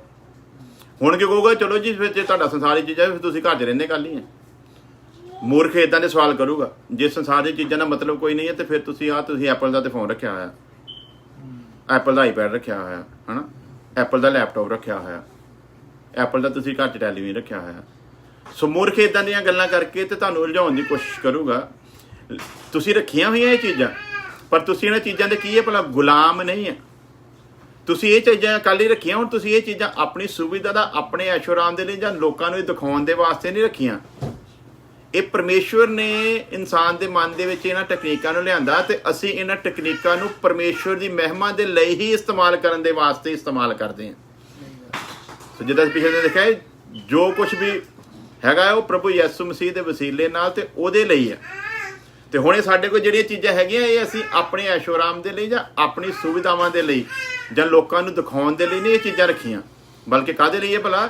ਇਹ ਪਰਮੇਸ਼ਵਰ ਦੇ ਲਈ ਆ, ਯਿਸੂ ਮਸੀਹ ਦੇ ਦੁਆਰਾ ਤੇ ਯਿਸੂ ਮਸੀਹ ਦੇ ਲਈ ਆ ਤੇ ਇਹਨੂੰ ਅਸੀਂ ਯਿਸੂ ਮਸੀਹ ਦੇ ਲਈ ਇਸਤੇਮਾਲ ਕਰ ਰਹੇ ਹਾਂ। ਅਸੀਂ ਸੰਸਾਰ ਦੇ ਲੋਕਾਂ ਵਾਂਗੂ ਇੱਕ ਐਪਲ ਦਾ ਫੋਨ ਲੱਖ ਰੁਪਏ ਦਾ ਲੈ ਕੇ ਲੋਕਾਂ ਨੂੰ ਦਿਖਾਉਂਦੇ ਨਹੀਂ ਆ, ਆਹ ਦੇਖੋ ਜੀ ਮੇਰੇ ਕੋਲ ਐਡਾ ਵੱਡਾ ਫੋਨ ਹੈ, ਹਨਾ। ਅਸੀਂ ਲੋਕਾਂ ਨੂੰ ਇਹ ਨਹੀਂ ਦੱਸਣਾ ਚਾਹੁੰਦੇ, ਬਲਕਿ ਇਹ ਚੀਜ਼ਾਂ ਕਾਹਦੇ ਲਈ ਆ? ਅਸੀਂ ਪਰਮੇਸ਼ਵਰ ਦੇ ਵਚਨ ਨੂੰ ਇਹਨਾਂ ਸੁਵਿਧਾਵਾਂ ਦੇ ਦੁਆਰਾ ਲੋਕਾਂ ਤੱਕ ਕੀ ਕਰੀਏ ਭਲਾ? ਪਹੁੰਚਾ ਸਕੀਏ। ਸੋ ਮੂਰਖ ਦੇ ਇਹੋ ਜਿਹੇ ਸਵਾਲ ਆ, ਲੇਕਿਨ ਜਿਹੜਾ ਆਤਮਿਕ ਬੰਦਾ ਹੈ ਉਹ ਹਰ ਗੱਲ ਨੂੰ ਕਿੱਦਾਂ ਲੈਂਦਾ ਭਲਾ? ਆਤਮਿਕ ਰੀਤੀ ਦੇ ਨਾਲ ਸੋਚਦਾ ਹੈ। ਸੋ ਜਦੋਂ ਅਸੀਂ ਆਤਮਿਕ ਰੀਤੀ ਨਾਲ ਸੋਚਣਾ, ਉਦੋਂ ਸਮਝਣਾ ਆ ਇਨਸਾਨ ਨੂੰ ਰਹਿਣ ਦੇ ਲਈ ਘਰ ਚਾਹੀਦਾ ਆ। ਅਸੀਂ ਸਮਝਣਾ ਇਸ ਗੱਲ ਨੂੰ। ਲੇਕਿਨ ਉਸੇ ਵਚਨ ਦੇ ਵਿੱਚ ਲਿਖਿਆ, ਮੱਤੀ ਦੀ ਅੰਜੀਲ ਦੇ ਵਿੱਚ ਜਦੋਂ ਪ੍ਰਭੂ ਯਿਸੂ ਮਸੀਹ ਪਹਾੜੀ ਉਪਦੇਸ਼ ਸ਼ੁਰੂ ਕਰਦਾ, ਉਹਦੇ 'ਚ ਲਿਖਿਆ ਆ, ਤੁਸੀਂ ਇਸ ਚੀਜ਼ ਦੀ ਚਿੰਤਾ ਬਿਲਕੁਲ ਨਾ ਕਰੋ ਵੀ ਕੀ ਖਾਵਾਂਗੇ, ਕੀ ਪੀਵਾਂਗੇ ਤੇ ਕੀ ਪਹਿਨਾਂਗੇ। ਜਦੋਂ ਉਹਨੇ ਇਹ ਚੀਜ਼ ਦਾ ਸਿਸਟਮ ਸਾਡੇ ਨਾਲ ਪਹਿਲਾਂ ਹੀ ਵਾਅਦਾ ਕਰ ਲਿਆ ਹੈ ਤੇ ਫਿਰ ਅਸੀਂ ਇਹਨਾਂ ਚੀਜ਼ਾਂ ਦੀ ਚਿੰਤਾ ਕਰੀਏ ਤੇ ਕੀ ਅਸੀਂ ਆਤਮਿਕ ਹੈਗੇ ਆ? ਇਹਨਾਂ ਚੀਜ਼ਾਂ ਦੀ ਚਿੰਤਾ ਤੇ ਕਹਿੰਦਾ ਸੰਸਾਰ ਦੇ ਲੋਕ ਕਰਨ ਤੇ ਤੁਹਾਡਾ ਕੰਮ ਕੀ ਹੈ? ਪਹਿਲਾਂ ਤੁਸੀਂ ਉਹਦੇ ਧਰਮ ਦੇ ਰਾਜ ਦੀ ਖੋਜ ਕਰੋ। ਸੋ ਆਤਮਿਕ ਬੰਦੇ ਦਾ ਕੰਮ ਕੀ ਹੈ ਭਲਾ? ਜਿਹਨੇ ਪਰਮੇਸ਼ਰ ਦੇ ਘਰ 'ਚ ਜਨਮ ਲਿਆ ਉਹਦਾ ਕੰਮ ਕੀ ਹੈ? ਉਹਨੇ ਤੇ ਉਹਦੇ ਧਰਮ ਤੇ ਰਾਜ ਦੀ ਖੋਜ ਕਰਨੀ ਹੈ। ਉਹਨਾਂ ਚੀਜ਼ਾਂ ਮਗਰ ਹੀ ਉਹਨੇ ਪੈਣਾ ਆ, ਉਹਨਾਂ ਚੀਜ਼ਾਂ ਮਗਰ ਹੀ ਉਹਨੇ ਚਿੱਤ ਲਾਉਣਾ ਆ, ਉਹਨਾਂ ਚੀਜ਼ਾਂ ਮਗਰ ਹੀ ਉਹਦਾ ਧਿਆਨ ਹੋਣਾ ਆ। ਤੇ ਉਹਨੂੰ ਇਹ ਭਰੋਸਾ ਹੋਣਾ ਚਾਹੀਦਾ ਆ, ਜਿਸ ਪਰਮੇਸ਼ਵਰ ਦੇ ਘਰ ਦੇ ਵਿੱਚ ਮੈਂ ਜਨਮ ਲਿਆ ਆ ਉਹ ਪਰਮੇਸ਼ਵਰ ਦੀ ਜ਼ਿੰਮੇਵਾਰੀ ਹੈ। ਪਰਮੇਸ਼ਵਰ ਇਹ ਸਭ ਕੁਝ ਕਰਕੇ ਸਾਡੇ ਤੇ ਅਹਿਸਾਨ ਨਹੀਂ ਕਰੂਗਾ। ਫਿਰ ਇਹ ਵੀ ਯਾਦ ਰੱਖਣਾ, ਅਸੀਂ ਆਪਣੇ ਬੱਚਿਆਂ ਦੀ ਪਰਵਰਿਸ਼ ਕਰਦੇ ਹਾਂ ਤੇ ਅਸੀਂ ਇਹਨਾਂ ਉੱਤੇ ਕੋਈ ਅਹਿਸਾਨ ਨਹੀਂ ਕਰਦੇ। ਅਗਰ ਅਸੀਂ ਇਹਨਾਂ ਨੂੰ ਚੰਗਾ ਕੱਪੜਾ ਲੀੜਾ ਲੈ ਕੇ ਦਿੰਨੇ ਆ ਤੇ ਅਸੀਂ ਇਹਨਾਂ ਉੱਤੇ ਕੋਈ ਅਹਿਸਾਨ ਨਹੀਂ ਕਰਦੇ। ਅਗਰ ਅਸੀਂ ਇਹਨਾਂ ਨੂੰ ਜ਼ਿੰਦਗੀ ਦੀਆਂ ਸੁਵਿਧਾਵਾਂ ਦੀਆਂ ਚੀਜ਼ਾਂ ਮੁਹੱਈਆ ਕਰਦੇ ਆ ਤੇ ਅਸੀਂ ਇਹਨਾਂ ਉੱਤੇ ਕੋਈ ਅਹਿਸਾਨ ਨਹੀਂ ਕਰਦੇ। ਉਹ ਸਾਡਾ ਫਰਜ਼ ਆ। ਉਸੇ ਤਰ੍ਹਾਂ ਜਿਹੜਾ ਆਤਮਿਕ ਤੌਰ ਤੇ ਪਰਮੇਸ਼ਵਰ ਦੇ ਘਰ ਦੇ ਵਿੱਚ ਜਨਮਿਆ ਨਾ, ਪਰਮੇਸ਼ਵਰ ਦਾ ਉਹਦੇ ਲਈ ਉਹ ਫਰਜ਼ ਆ ਕਿ ਪਰਮੇਸ਼ਵਰ ਨੇ ਉਹਦੇ ਲਈ ਉਹ ਕਰਨਾ ਹੀ ਕਰਨਾ। ਇਸੇ ਕਰਕੇ ਉਹਨੇ ਪਹਿਲਾਂ ਹੀ ਪ੍ਰੋਮਿਸ ਕਰ ਲਿਆ, ਲਿਖ ਕੇ ਦੇ ਦਿੱਤਾ ਵੀ ਇਹਨਾਂ ਚੀਜ਼ਾਂ ਦੀ ਚਿੰਤਾ ਤੇ ਤੈਨੂੰ ਕਰਨ ਦੀ ਜ਼ਰੂਰਤ ਹੀ ਨਹੀਂ ਹੈ। ਹੁਣ ਸਾਡਾ ਬੱਚਾ ਨਹੀਂ ਕਹਿੰਦਾ ਹਾਂਜੀ ਤੁਸੀਂ ਮੇਰਾ ਜਨਮ ਦਿਨ ਮਨਾਓ। ਉਹਨੇ ਕਿਹਾ ਜੀ ਨਹੀਂ। ਸੈਮ ਨੇ ਕਿਹਾ ਸੀ ਮੇਰਾ ਜਨਮ ਦਿਨ ਮਨਾਓ? ਨਹੀਂ ਨਾ ਕਿਹਾ। ਉਹਨੇ ਕਿਹਾ ਸੀ ਆਹ ਕੱਪੜੇ ਮੈਨੂੰ ਚਾਹੀਦੇ ਇਸ ਤਰ੍ਹਾਂ ਦੇ, ਜਿਹੜੀ ਚੀਜ਼ਾਂ ਉਹਨੂੰ ਲੈ ਕੇ ਆਉਂਦੇ ਖਿਡੌਣੇ ਵਗੈਰਾ ਜੋ ਕੁਝ ਵੀ ਲੈਂਦਾ, ਉਹਨੇ ਕਿਹਾ ਸੀ? ਉਹਨੂੰ ਤੇ ਵਿਚਾਰੇ ਨੂੰ ਪਤਾ ਵੀ ਨਹੀਂ ਹੈ ਵੀ ਇਹ ਚੀਜ਼ਾਂ ਮੈਨੂੰ ਚਾਹੀਦੀਆਂ ਕਿ ਪਰ ਮਾਂ-ਬਾਪ ਹੋਣ ਦੇ ਨਾਤੇ ਮਾਂ-ਬਾਪ ਨੂੰ ਪਤਾ ਆ। ਤੇ ਯਿਸੂ ਮਸੀਹ ਇੱਥੇ ਸਾਨੂੰ ਸ਼ਰਮਿੰਦਾ ਕਰਨ ਦੇ ਲਈ ਕਹਿੰਦਾ ਆ, ਜੇ ਤੁਸੀਂ ਸੰਸਾਰਿਕ ਜਿਸਮਾਨੀ ਸਰੀਰਕ ਮਾਂ-ਬਾਪ ਹੋਣ ਦੇ ਬਾਵਜੂਦ ਇੰਨਾ ਕੁਝ ਆਪਣੇ ਬੱਚਿਆਂ ਦੇ ਵਾਸਤੇ ਸੋਚਦੇ ਹੋ ਤੇ ਇਹੋ ਜਿਹੇ ਖਿਆਲ ਰੱਖਦੇ ਹੋ, ਤੇ ਫਿਰ ਤੁਹਾਡਾ ਸਵਰਗੀ ਪਿਤਾ ਤੁਹਾਡੇ ਲਈ ਇਸ ਤੋਂ ਕਿਤੇ ਜ਼ਿਆਦਾ ਉੱਤਮ ਸੋਚਦਾ ਹੈ। ਹਾਲੇਲੂਇਆ।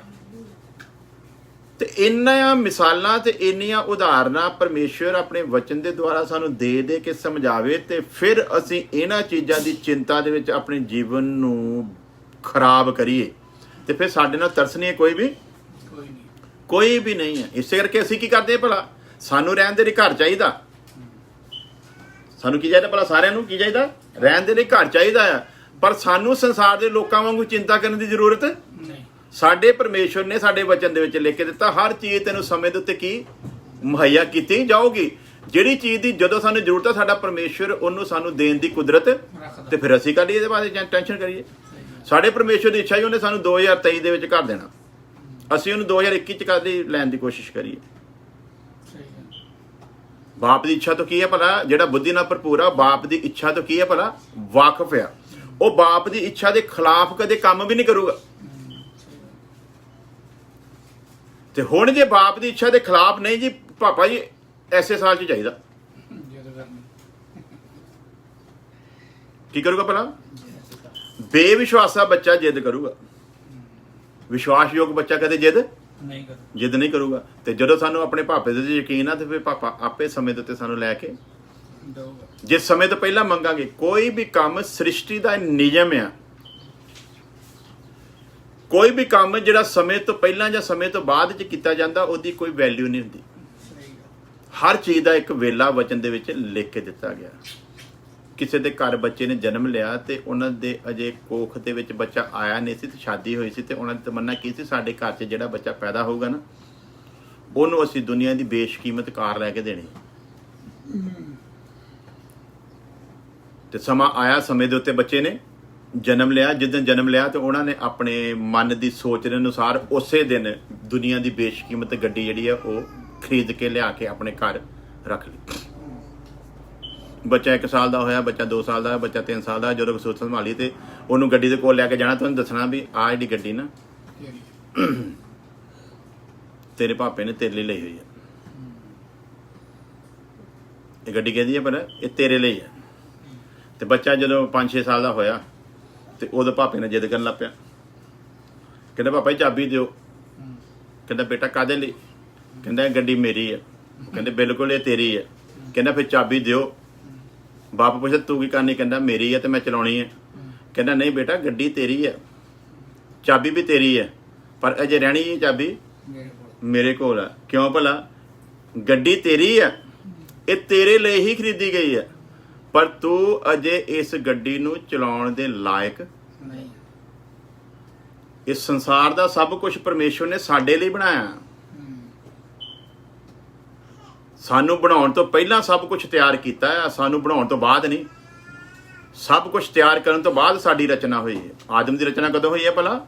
ਸਭ ਕੁਝ ਬਣਾਉਣ ਤੋਂ ਬਾਅਦ ਵਿੱਚ ਪਰਮੇਸ਼ਵਰ ਨੇ ਇਹਦੀ ਰਚਨਾ ਕੀਤੀ। ਇਹਨੂੰ ਪੈਦਾ ਕਰਨ ਤੋਂ ਪਹਿਲਾਂ ਇਹਦੇ ਲਈ ਸਭ ਕੁਝ ਬਣਾ ਦਿੱਤਾ ਹੈ, ਤੇ ਉਸੇ ਦਿਨ ਹੀ ਮਿਲ ਗਿਆ ਫਿਰ ਇਹਨੂੰ ਸਾਰਾ ਕੁਝ। ਇਹਨੇ ਸਿੱਧ ਕਰਨਾ ਸੀ ਆਪਣੇ ਆਪ ਨੂੰ, ਮੈਂ ਇਸ ਸਭ ਕੁਝ ਨੂੰ ਸੰਭਾਲਣ ਦੇ ਲਾਇਕ ਹਾਂ। ਤੇ ਫਿਰ ਪਰਮੇਸ਼ਵਰ ਨੇ ਇਹਦੇ ਸਭ ਕੁਝ ਸਪੁਰਦ ਕਰਨਾ ਸੀ, ਲੇਕਿਨ ਇਹਨੇ ਉਹ ਸਿੱਧਤਾ ਨੂੰ ਸਿੱਧ ਕਰਨ ਦੇ ਵਿੱਚ ਕੀ ਹੋਇਆ ਭਲਾ? ਨਾਕਾਮ ਹੋਇਆ। ਹੁਣ ਸਾਨੂੰ ਦੁਬਾਰਾ ਫਿਰ ਨਵੇਂ ਜਨਮ ਦੇ ਵਸੀਲੇ ਉਹ ਮੌਕਾ ਮਿਲਿਆ ਕਿ ਅਸੀਂ ਆਪਣੀ ਸਿੱਧਤਾ ਨੂੰ ਸਿੱਧ ਕਰੀਏ, ਤਾਂ ਜੋ ਉਹ ਨਵਾਂ ਆਕਾਸ਼ ਤੇ ਨਵੀਂ ਜ਼ਮੀਨ ਜਿਹਨੂੰ ਪ੍ਰਭੂ ਯਿਸੂ ਮਸੀਹ ਬਣਾਉਣ ਦਾ ਵਾਅਦਾ ਕਰਕੇ ਸਾਡੇ ਨਾਲ ਗਿਆ ਆ, ਵੀ ਮੈਂ ਜਗ੍ਹਾ ਤਿਆਰ ਕਰਦਾ ਆ, ਤਾਂ ਜੋ ਜਿੱਥੇ ਮੈਂ ਹਾਂ ਉੱਥੇ ਤੁਸੀਂ ਹੋਵੋ। ਉੱਥੇ ਜਾਣਾ ਹੈ ਅਸੀਂ, ਪਰ ਉੱਥੇ ਜਾਣ ਦੇ ਲਾਇਕ ਆ। ਉਸ ਚੀਜ਼ ਨੂੰ ਅਸੀਂ ਸਿੱਧ ਕਰਨਾ ਹੈ। ਇਸ ਸਿੱਧਤਾ ਵੱਲ ਉਹ ਵਧਣਗੇ ਜਿਹੜੇ ਬੁੱਧੀ ਦੇ ਨਾਲ ਪੂਰੀ ਤਰ੍ਹਾਂ ਕੀ ਹੋਣਗੇ ਭਲਾ?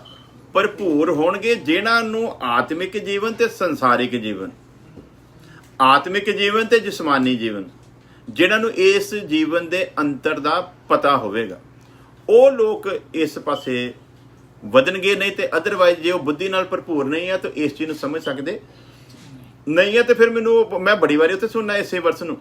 ਉਹ ਚੀਜ਼ਾਂ ਜਿਹੜੀਆਂ ਨਾ ਕਿ ਦੇਖੀਆਂ ਗਈਆਂ, ਨਾ ਕੰਨੀ ਸੁਣੀਆਂ ਗਈਆਂ, ਨਾ ਕਦੇ ਸਾਡੀ ਸੋਚ 'ਚ ਆਈਆਂ, ਪਰਮੇਸ਼ਵਰ ਨੇ ਆਪਣੇ ਪ੍ਰੀਤਮਾਂ ਦੇ ਲਈ ਤਕਰੀਬਨ ਹੀ ਉਹ ਹਰ ਹਫ਼ਤੇ ਗਵਾਹੀ ਦੇਣ ਵਾਲਾ ਕੋਈ ਨਾ ਕੋਈ ਆ ਜਾਂਦਾ। ਫਿਰ ਕਦੇ ਮੈਨੂੰ ਵਚਨ ਸੁਣਾਉਣ ਦਾ ਮੌਕਾ ਮਿਲਿਆ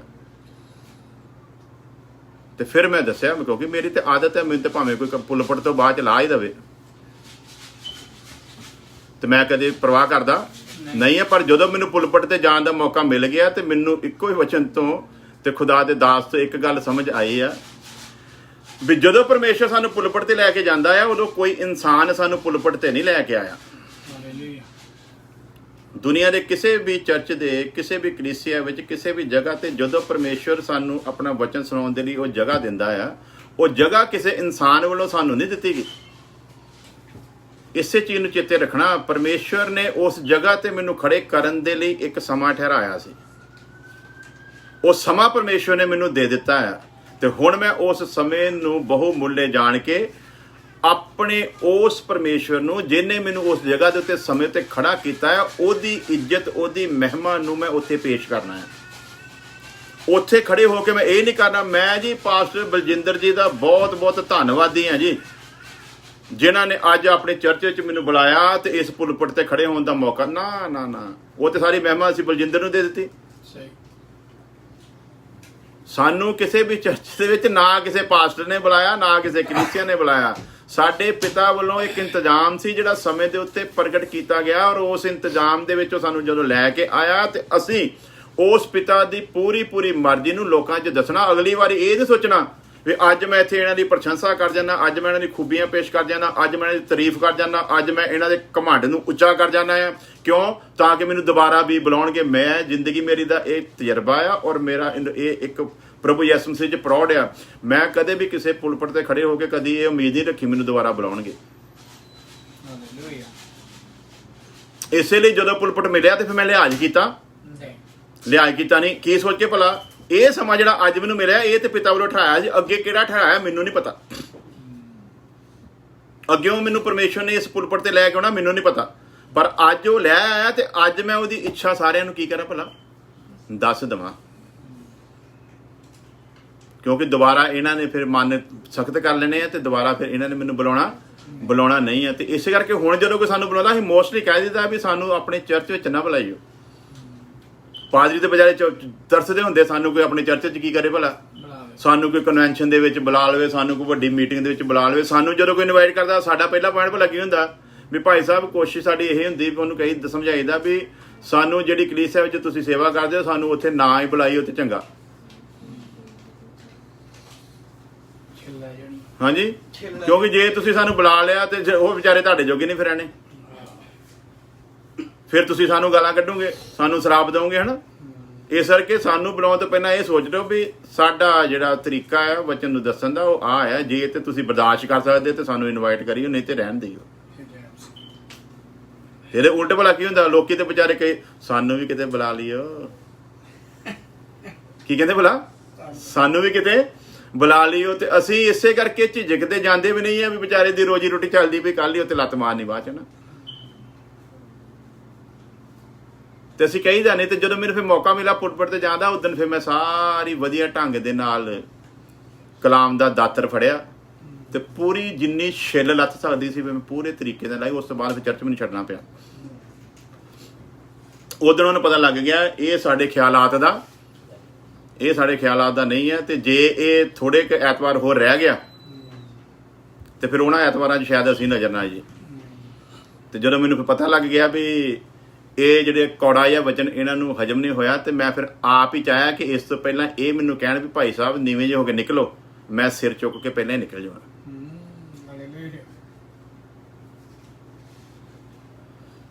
ਬੁੱਧੀ ਦੇ ਨਾਲ ਭਰਪੂਰ, ਦੂਸਰਾ ਪੁਆਇੰਟ ਅਸੀਂ ਸਿੱਖ ਰਹੇ ਹਾਂ। ਬੁੱਧੀ ਦੇ ਨਾਲ ਕੀ ਹੋਣਾ ਭਲਾ? ਭਰਪੂਰ ਹੋਣਾ ਹੈ। ਜਿਹੜਾ ਬੁੱਧੀ ਦੇ ਨਾਲ ਭਰਪੂਰ ਇਨਸਾਨ ਹੈ ਉਹ ਕਦੇ ਵੀ ਪਰਮੇਸ਼ਵਰ ਦੀ ਹਜ਼ੂਰੀ 'ਚ ਖੜਾ ਹੋ ਕੇ ਕਦੇ ਵੀ ਇਨਸਾਨਾਂ ਨੂੰ ਖੁਸ਼ ਕਰਨ ਵਾਲੀ ਗੱਲ ਕਰੂਗਾ? ਕਦੇ ਵੀ ਨਹੀਂ ਕਰ ਸਕਦਾ। ਬੱਚਾ ਕਹਿੰਦਾ ਡੈਡੀ ਮੈਨੂੰ ਚਾਬੀ ਦਿਓ, ਕਿਉਂਕਿ ਸਾਰੀ ਰਿਸ਼ਤੇਦਾਰੀ ਤੋਂ ਸਾਰੇ ਲੋਕਾਂ ਤੋਂ ਪਤਾ ਲੱਗ ਗਿਆ ਕਾਰ ਕਿਹਦੀ ਭਲਾ, ਇਹ ਮੇਰੀ ਕਾਰ ਆ। ਡੈਡੀ ਕਹਿੰਦਾ ਪੁੱਤ ਕਾਰ ਤੇਰੀ, ਇਹ 'ਚ ਕੋਈ ਸ਼ੱਕ ਵਾਲੀ ਗੱਲ ਨਹੀਂ। ਇਹ ਤੇਰੇ ਲਈ ਲਈ ਗਈ ਹੈ, ਇਹਦੇ ਵਿੱਚ ਕੋਈ ਸ਼ੱਕ ਵਾਲੀ ਗੱਲ ਨਹੀਂ। ਇਹ ਚਾਬੀ ਵੀ ਤੈਨੂੰ ਹੀ ਦੇਣੀ ਹੈ, ਇਹਦੇ 'ਚ ਕੋਈ ਸ਼ੱਕ ਵਾਲੀ ਗੱਲ ਨਹੀਂ। ਪਰ ਇਹ ਚਾਬੀ ਤੇਰੇ ਹੱਥ 'ਚ ਉਦੋਂ ਫੜਾਈ ਜਾਊਗੀ ਜਿੱਦਣ ਤੂੰ ਇਹ ਸਿੱਧ ਕਰੇਗਾ ਕਿ ਤੂੰ ਇਹਨੂੰ ਚਲਾਉਣ ਦੇ ਲਾਇਕ ਹੈ। ਜਦੋਂ ਤੂੰ ਕਾਬਲ ਹੋਵੇਗਾ ਨਾ, ਉਦੋਂ ਤੈਨੂੰ ਇਹ ਚਾਬੀ ਫੜਾਈ ਹੈ। ਤੇ ਅਸੀਂ ਜਿੱਦੀ ਬੱਚੇ ਵਾਂਗ ਭਲਾ ਕੀ ਕਰਦੇ ਆ, ਉਸ ਚੀਜ਼ ਦੇ ਲਾਇਕ ਅਸੀਂ ਹੈਗੇ ਨੇਗੇ ਤੇ ਕਰਦੇ ਕੀ ਭਲਾ, ਉਹ ਚੀਜ਼ ਮੰਗ ਰਹੇ ਜਿਹਦੇ ਅਸੀਂ ਕੀ ਹੈ ਭਲਾ ਲਾਇਕ ਨਹੀਂ। ਮੈਂ ਹੁਣ ਕਹਾਂ ਪ੍ਰਭੂ ਜੀ 10 ਮਿਲੀਅਨ ਦਾ ਘਰ ਚਾਹੀਦਾ, ਉਹ ਕਹੂਗਾ ਪੁੱਤ ਇਹ ਤਾਂ ਤੂੰ $1,00,000 ਦੇ ਵੀ ਕਾਬਲ ਨਹੀਂਗਾ ਤੇ ਤੂੰ ਕਿਹੜਾ ਘਰ ਮੰਗਦਾ ਭਲਾ 10 ਮਿਲੀਅਨ ਦਾ। ਇਹ ਤਾਂ ਤੂੰ ਜਿੱਥੇ ਕਿਰਾਏ 'ਚ ਰਹਿਣ ਡਿਆ ਉੱਥੇ ਚੰਗਾ, ਤੂੰ ਇੱਥੇ ਟਿਕਿਆ ਰਿਹਾ। ਜਿੱਦਣ ਮੈਨੂੰ ਲੱਗੂਗਾ 10 ਮਿਲੀਅਨ ਦੇ ਘਰ 'ਚ ਰਹਿਣ ਦੇ ਲਾਇਕ ਹੈਗਾ, ਫੇਰ ਤੇਰੇ ਬਾਰੇ ਵਿਚਾਰ ਕਰ ਲਿਆ ਜਾਊਗਾ। ਤੇ ਅਸੀਂ ਕੀ ਕਰਦੇ ਭਲਾ, ਜਿਹੜੀ ਚੀਜ਼ ਦੇ ਅਸੀਂ ਲਾਇਕ ਨਹੀਂ, ਪਹਿਲੀ ਗਲਤੀ ਤਾਂ ਉਹ ਕਰਦੇ, ਅਸੀਂ ਉਹ ਚੀਜ਼ ਨੂੰ ਮੰਗਦੇ ਹਾਂ। ਹਾਂਜੀ, ਆਮ ਕੀ ਭਲਾ ਮਰਦ ਦੀ ਭਲਾ ਕੀ ਖੁਆਇਸ਼ ਹੁੰਦੀ ਜੀ, ਮੈਨੂੰ ਨਾ ਇੱਕ ਖੂਬਸੂਰਤ ਪਤਨੀ ਮਿਲੇ। ਵੀ ਬੇਵਕੂਫਾ ਤੂੰ ਆਪਣੇ ਵੱਲ ਤੇ ਦੇਖ, ਖੂਬਸੂਰਤ ਪਤਨੀ ਤੇ ਖੂਬਸੂਰਤ ਬੰਦੇ ਵਾਸਤੇ ਬਣਾਏਗੀ, ਤੇਰੇ ਵਾਸਤੇ ਥੋੜੀ ਹਨਾ। ਤੇ ਉਹਦੀ ਕੀ ਚੁਆਇਸ ਕੀ ਰੱਖਦਾ ਭਲਾ, ਉਹਨੂੰ ਤੇ ਇਹ ਦੁਆ ਕਰਨੀ ਚਾਹੀਦੀ, ਪ੍ਰਭੂ ਜੀ ਜਿੱਦਾਂ ਦਾ ਤੂੰ ਬਿੰਗਾ ਡੇਟਾ ਮੈਨੂੰ ਬਣਾਇਆ ਇਦਾਂ ਦੀ ਤੂੰ ਮੈਨੂੰ ਮੁਹੱਈਆ ਕਰਾ ਦੇ ਤੇ ਤੇਰਾ ਬਹੁਤ ਧੰਨਵਾਦ ਹੈ ਹਨਾ। ਤੇ ਫਿਰ ਸ਼ਾਇਦ ਪ੍ਰਭੂ ਕਿਰਪਾ ਕਰਕੇ ਤੇ ਉਹਨੂੰ ਵਧੀਆ ਦੇ ਦੇਵੇ। ਤੇ ਜਦੋਂ ਇਦਾਂ ਦੀ ਤਮੰਨਾ ਰੱਖਣੀ, ਉਦੋਂ ਕੀ ਕੰਮ ਬਣਨਾ ਭਲਾ, ਉਹਦਾ ਕੰਮ ਉਲਟਾ ਹੁੰਦਾ। ਜਿਹੜੀ ਚੀਜ਼ ਦੇ ਅਸੀਂ ਲਾਇਕ ਨੇ ਅਸੀਂ ਉਹ ਚੀਜ਼ ਡਿਮਾਂਡ ਕਰਦੇ ਹਾਂ। ਔਕਾਤ ਸਾਡੀ ਹੈਗੀ ਲੰਬਰੇਟਾ ਸਕੂਟਰ ਦੀ, ਸੁਣਿਆ ਕਦੀ? ਪਹਿਲਾਂ ਹੁੰਦਾ ਸੀ ਲੰਬਾ ਜਿਹਾ, ਤੁਹਾਡੀ ਸੁਰਤ ਜੀ, ਤੁਹਾਡੀ ਸੁਰਤ ਤੋਂ ਪਹਿਲਾਂ ਦੀਆਂ ਗੱਲਾਂ। ਲੰਬਰੇਟਾ ਸਕੂਟਰ ਹੁੰਦਾ ਲੰਬਾ ਜਿਹਾ ਜੀ, ਉਹਦੀ ਇੱਕੋ ਸੀਟ ਹੁੰਦੀ ਲੰਬੀ ਜੀ, ਉਹ ਸਾਰਾ ਟੱਬਰ ਉੱਤੇ ਲੋਕਾਂ ਨੇ ਲੱਦਿਆ ਹੁੰਦਾ ਸੀ। ਉਦੋਂ ਪੁਲਿਸ ਵਾਲੇ ਨੇ ਇਹਨਾਂ ਪੁੱਛਦੇ ਹੁੰਦੇ 6-6 7-7 ਜੀ ਉੱਤੇ ਲੱਦੇ ਹੁੰਦੇ ਸੀ। ਤੇ ਔਕਾਤ ਸਾਡੀ ਕੀ ਹੈ ਭਲਾ ਲੰਬਰੇਟਾ ਸਕੂਟਰ ਲੈਣ ਦੀ, ਨਹੀਂ ਤੇ ਮੰਗਦੇ ਭਲਾ ਕੀ ਹੈ ਜੀ, ਬੋਲੇ ਕਿਹੜਾ ਮੋਟਰਸਾਈਕਲ ਅੱਜ ਕੱਲ੍ਹ ਮਸ਼ਹੂਰ ਆ? ਹਾਂਜੀ, ਜਿਹੜਾ ਗਾਣਾ ਗੁਣਿਆਂ 'ਚ ਆ ਗਿਆ ਸੀ ਹਾਰਲੇ। ਹਾਂਜੀ, ਇਦਾਂ ਦੀ ਚੀਜ਼ ਅਸੀਂ ਮੰਗਦੇ ਹਾਂ। ਤੇ ਪਰਮੇਸ਼ਵਰ ਕਹਿੰਦਾ ਔਕਾਤ ਤੇਰੀ ਲੰਬਰੇਟੇ ਦੀ, ਤੇ ਮੰਗਦਾ ਤਾਂ ਕੀ ਹੈ ਭਲਾ, ਤੈਨੂੰ ਮਿਲ ਸਕਦਾ ਹਾਰਲੇ, ਪਰ ਤੂੰ ਸਿੱਧ ਕਰ ਤੂੰ ਹਾਰਲੇ ਲੈਣ ਦੇ ਲਾਇਕ ਹੈਗਾ। ਤੇ ਯਾਦ ਰੱਖੀ ਤੈਨੂੰ ਮੈਂ ਹਾਰਲੇ ਦੇ ਦਊਂਗਾ, ਪਰ ਉਹ ਤੇਰਾ ਨਹੀਂ ਹੋਣਾ। ਇੱਥੋਂ ਆ ਕੇ ਅਸੀਂ ਭੁੱਲ ਜਾਂਦੇ ਹਾਂ। ਪਰਮੇਸ਼ਵਰ ਸਾਨੂੰ ਅੱਜ ਪਲੇਨ ਵੀ ਦੇ ਸਕਦਾ, ਸਾਡੀ ਕੋਈ ਤਮੰਨਾ ਨਹੀਂ, ਅਸੀਂ ਨਹੀਂ ਕਦੀ ਮੰਗਾਂਗੇ ਸਾਨੂੰ ਪਲੇਨ ਦੇ। ਲੇਕਿਨ ਅਗਰ ਉਹਦੀ ਯੋਜਨਾ ਵਿੱਚ ਹੈਗਾ ਵੀ ਇਸ ਬੰਦੇ ਦੇ ਲਈ ਜ਼ਰੂਰੀ ਆ ਕਿ ਮੈਂ ਇਹਨੂੰ ਪਲੇਨ ਦੇਣਾ ਆ, ਕਿਉਂਕਿ ਇਹ ਉਸ ਪਲੇਨ ਨੂੰ ਮੇਰੀ ਮਹਿਮਾ ਦੇ ਲਈ ਹੀ ਇਸਤੇਮਾਲ ਕਰੂਗਾ, ਇਹਨੂੰ ਇਹ ਪਤਾ ਆ ਕਿ ਜੋ ਕੁਝ ਮੈਂ ਇਹਨੂੰ ਦਊਂਗਾ ਉਹ ਉਹਦੇ ਲਈ ਆ, ਇਹਦੇ ਲਈ ਨਹੀਂ ਆ। ਤੇ ਪਰਮੇਸ਼ਵਰ ਸਾਨੂੰ ਪਲੇਨ ਵੀ ਦੇ ਸਕਦਾ ਹੈ, ਲੇਕਿਨ ਅਸੀਂ ਦੁਆ ਨਹੀਂ ਕਰਨੀ, ਪ੍ਰਭੂ ਜੀ ਮੈਨੂੰ ਵੀ ਬੈਨਹੀਨ ਵਰਗਾ ਬਣਾ ਦੇ। ਪ੍ਰਭੂ ਕਹਿੰਦਾ ਮੈਂ ਤੈਨੂੰ ਬੈਨਹੀਨ ਤੋਂ ਉੱਤਮ ਜਗ੍ਹਾ ਤੇ ਰੱਖਣਾ ਚਾਹੁੰਦਾ, ਪਰ ਤੈਨੂੰ ਇਹ ਦੇਣਾ ਸਭ ਕੁਝ। ਤੂੰ ਕਿਵੇਂ ਸਮਝਦਾ ਵੀ ਬੈਨਹੀਨ ਨੂੰ ਮੈਂ ਪਲੇਨ ਦਿੱਤਾ ਤੇ ਆਪਣੇ ਕੋਲ ਜਗ੍ਹਾ ਵੀ ਦਊਂਗਾ?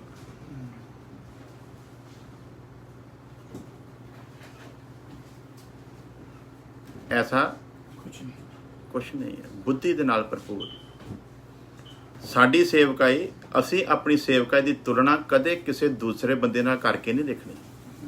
ਕਈ ਪ੍ਰਾਰਥਨਾ ਕਰੇ, ਪ੍ਰਭੂ ਜੀ ਮੈਨੂੰ ਪਤਰਸ ਵਰਗਾ ਬਣਾ ਦੇ, ਮੈਨੂੰ ਪਲੂਸ ਵਰਗਾ ਬਣਾ ਦੇ।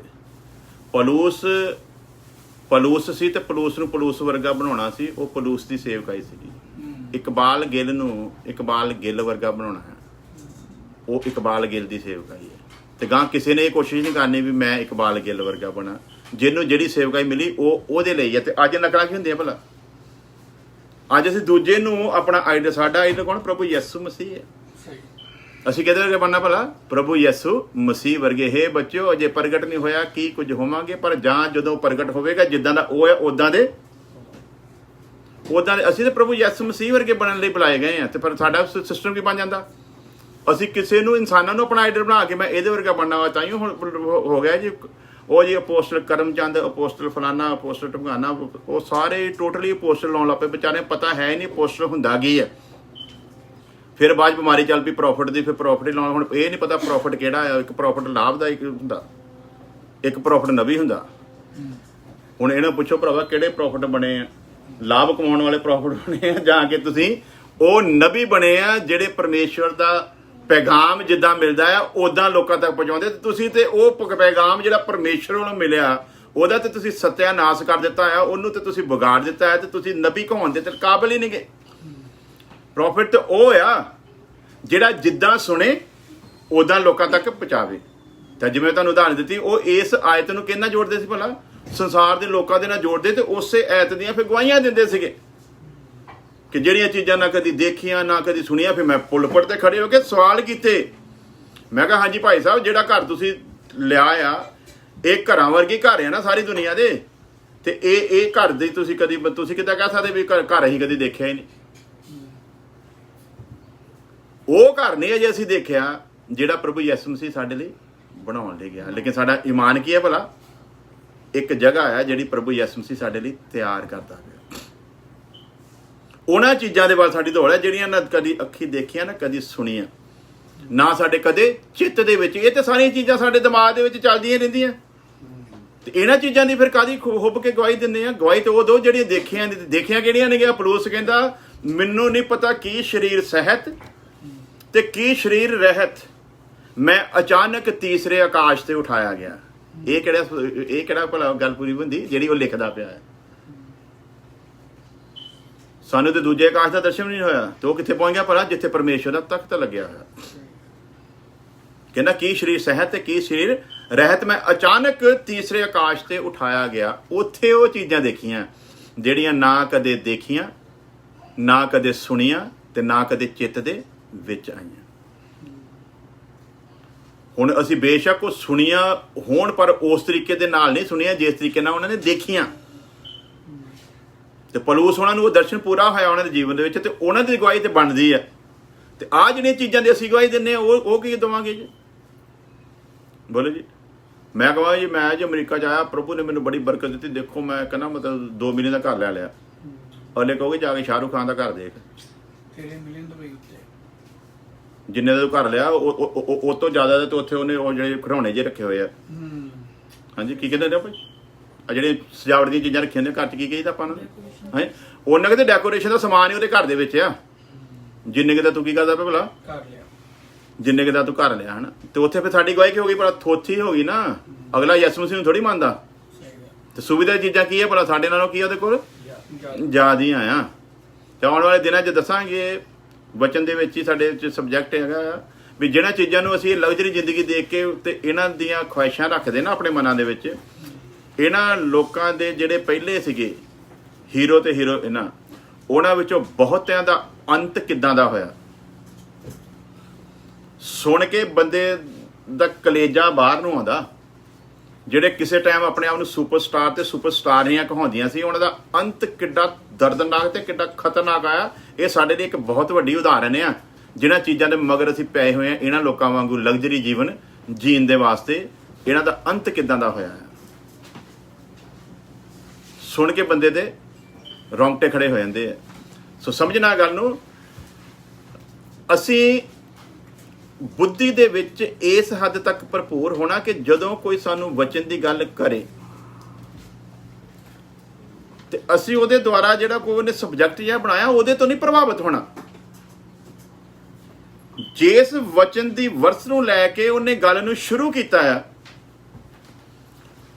ਜਿਹੜਾ ਪ੍ਰਕਾਸ਼ਨ ਸਾਨੂੰ ਦੱਸ ਰਿਹਾ ਕਿ ਉਹ ਉਹੀ ਪ੍ਰਕਾਸ਼ ਹੈ ਕਿ ਜਾ ਕੇ ਇਹ ਸਾਨੂੰ ਕਿਸੇ ਦੂਜੇ ਪਾਸੇ ਨੂੰ ਘੁਮਾ ਰਿਹਾ ਹੈ। ਕਿਉਂਕਿ ਗੱਲ ਤੇ ਆਤਮਿਕ ਜੀਵਨ ਦੇ ਵਿੱਚ ਤੇ ਆਤਮਿਕ ਗੱਲ ਹੋਣੀ ਹੈ। ਤੇ ਇੱਕ ਸੇਵਕ ਖੁਦਾ ਦੇ ਪੁਲਪਟ ਤੇ ਖੜਾ ਹੋ ਕੇ ਜਦੋਂ ਆਤਮਿਕ ਜੀਵਨ 'ਚ ਜੀਣ ਦਾ ਦਾਅਵਾ ਕਰਦਾ ਹੈ, ਬੰਦਾ ਗੱਲ ਸਾਰੀ ਸੰਸਾਰਿਕ ਕਰ ਰਿਹਾ। ਤੇ ਜਦ ਕਿ ਲਿਖਿਆ ਵਚਨ ਦੇ ਵਿੱਚ ਵੀ ਜਿਹੜਾ ਸੰਸਾਰ ਦੇ ਨਾਲ ਮਿੱਤਰਚਾਰਾ ਕਰਦਾ ਪਰਮੇਸ਼ਵਰ ਦਾ ਦੁਸ਼ਮਣ ਹੈ।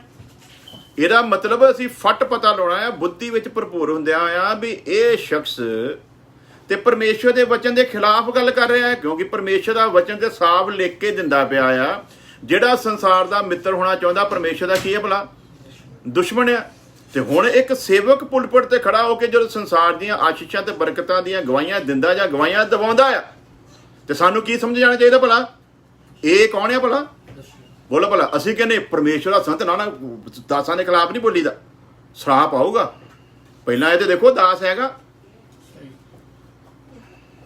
ਬੁੱਧੀ ਦੀ ਭਰਪੂਰੀ ਇੱਥੋਂ ਤੱਕ ਹੋਣੀ ਚਾਹੀਦੀ ਕਿ ਫੱਟ ਸਾਨੂੰ ਪਤਾ ਲੱਗੇ ਦਾਸ ਕਹਾਉਣ ਦੇ ਲਾਇਕ ਵੀ ਹੈਗਾ ਕਿ ਨਹੀਂ ਆ। ਹਰੇਕ ਬੰਦਾ ਜਿਹੜਾ ਖੁਦਾ ਦੇ ਵਚਨ ਨੂੰ ਚੁੱਕ ਕੇ ਖੜਾ, ਇਹ ਜ਼ਰੂਰੀ ਨਹੀਂ ਉਹ ਸੇਵਕ ਹੀ ਆ।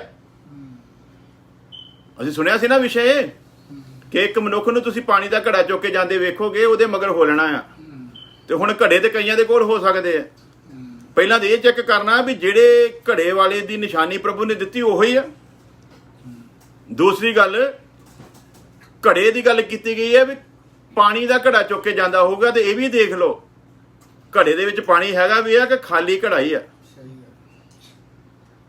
ਇਸ ਚੀਜ਼ ਦਾ ਵੀ ਕੀ ਕਰਨਾ ਭਲਾ, ਧਿਆਨ ਰੱਖਣਾ ਆ ਵੀ ਖਾਲੀ ਘੜਾ ਆ ਕਿ ਘੜੇ ਦੇ ਵਿੱਚ ਪਾਣੀ ਵੀ ਆ। ਇਹ ਇਕੱਲਾ ਬਾਈਬਲ ਚੁੱਕ ਕੇ ਜਾਣ ਵਾਲਾ ਆ ਜਾਂ ਬਾਈਬਲ ਦਾ ਪ੍ਰਕਾਸ਼ਨ ਵੀ ਹੈ ਇਹਦੇ ਕੋਲ, ਇੰਨੀ ਬਰੀਕੀ ਦੇ ਨਾਲ ਦੇਖਣਾ ਆ। ਤੇ ਫਿਰ ਦੇਖਣਾ ਇਹ ਵੀ ਆ ਘੜਾ ਕੱਚਾ ਹੈ ਕਿ ਪੱਕਾ ਆ। ਕੱਚੇ ਘੜੇ ਵਾਲਾ ਧੋਖੇਬਾਜ਼ ਵੀ ਹੋ ਸਕਦਾ ਆ। ਸੋ ਇਹ ਸਾਰੀਆਂ ਚੀਜ਼ਾਂ ਦਾ ਸਾਨੂੰ ਧਿਆਨ ਰੱਖ ਕੇ ਇਹ ਕਦੋਂ ਰੱਖਾਂਗੇ, ਜਦੋਂ ਬੁੱਧੀ ਦੇ ਵਿੱਚ ਭਰਪੂਰ ਹੋਵਾਂਗੇ। ਫਿਰ ਸਾਨੂੰ ਪਤਾ ਲੱਗੂਗਾ ਸਹੀ ਤੇ ਗਲਤ ਦਾ ਅਰਥ ਕਰਨ ਦਾ। ਤੇ ਅਸੀਂ ਕੀ ਸਮਝਦੇ ਹਾਂ ਭਲਾ, ਇੱਕ ਬੰਦੇ ਨੇ ਚੰਗਾ ਇੱਕ ਸਬਜੈਕਟ ਸੁਣਾ ਦਿੱਤਾ, ਜ਼ਬਰਦਸਤ ਵਿਸ਼ਾ ਲਿਆ, 1 ਘੰਟਾ ਨਾਨ ਸਟਾਪ ਬੋਲਦਾ ਰਿਹਾ, ਤੇ ਅਸੀਂ ਕਹਿੰਦੇ ਬੜਾ ਗਿਆਨ ਦੇ ਨਾਲ। ਉਹ ਇਹ ਦੇਖੋ ਪੁਲਪਟ ਤੇ ਖੜਾ ਹੋ ਕੇ ਜਿਹਨੂੰ ਅਸੀਂ ਗਿਆਨ ਦੇ ਨਾਲ ਭਰਪੂਰ ਕਰ ਦੱਸ ਰਹੇ ਹਾਂ, ਉਹ ਗੱਲਾਂ ਕਿਹੜੀਆਂ ਕਰ ਰਿਹਾ ਆ। ਆਤਮਿਕ ਜੀਵਨ ਦੇ ਵਿੱਚ ਜਿਹੜਾ ਖੁਦਾ ਦੇ ਪੁਲਪਟ ਤੇ ਖੜਾ ਹੋ ਕੇ ਆਤਮਿਕ ਆਸ਼ੀਸ਼ਾਂ ਤੇ ਬਰਕਤਾਂ ਦੀਆਂ ਗੱਲਾਂ ਕਰਦਾ, ਉਹ ਖੁਦਾ ਵੱਲੋਂ ਠਹਿਰਾਇਆ ਹੋਇਆ ਆ।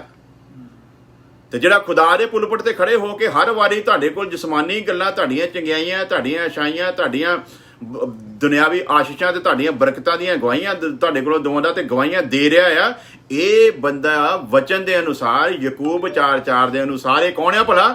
ਇਹ ਤੇ ਆਪ ਪਰਮੇਸ਼ਵਰ ਦਾ ਦੁਸ਼ਮਣ ਆ, ਤੇ ਤੁਹਾਨੂੰ ਵੀ ਪਰਮੇਸ਼ਵਰ ਦਾ ਦੁਸ਼ਮਣ ਬਣਾ ਰਿਹਾ, ਕਿਉਂਕਿ ਵਚਨ 'ਚ ਲਿਖ ਕੇ ਦਿੱਤਾ ਆ ਜਿਹੜਾ ਸੰਸਾਰ ਦਾ ਮਿੱਤਰ ਹੋਣਾ ਚਾਹੁੰਦਾ ਆ ਉਹ ਪਰਮੇਸ਼ਵਰ ਦਾ ਕੀ ਆ? ਦੁਸ਼ਮਣ ਆ।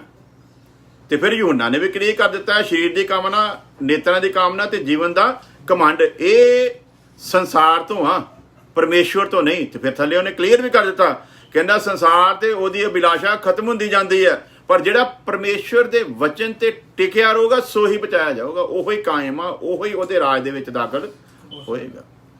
ਸੋ ਪੁਲਪਟ ਤੇ ਖੜਾ ਹੋ ਕੇ ਜਿਹੜਾ ਬੰਦਾ ਸੰਸਾਰ ਦੀ ਗੱਲ ਕਰਦਾ ਆ, ਪੱਲੇ ਬੰਨ੍ਹ ਲਓ, ਇਹਦਾ ਕੋਈ ਨਵਾਂ ਜਨਮ ਹੋਇਆ ਨਹੀਂ ਆ। ਇਹ ਪਰਮੇਸ਼ਵਰ ਦੇ ਘਰ ਦੇ ਵਿੱਚ ਜਨਮਿਆ ਹੋਇਆ ਮਨੁੱਖ ਨਹੀਂ ਆ, ਕਿਉਂਕਿ ਜੇ ਪਰਮੇਸ਼ਵਰ ਦੇ ਘਰ 'ਚ ਜਨਮਿਆ ਹੁੰਦਾ ਤੇ ਪਰਮੇਸ਼ਵਰ ਦੇ ਘਰ ਦੀਆਂ ਗੱਲਾਂ ਕਰਦਾ।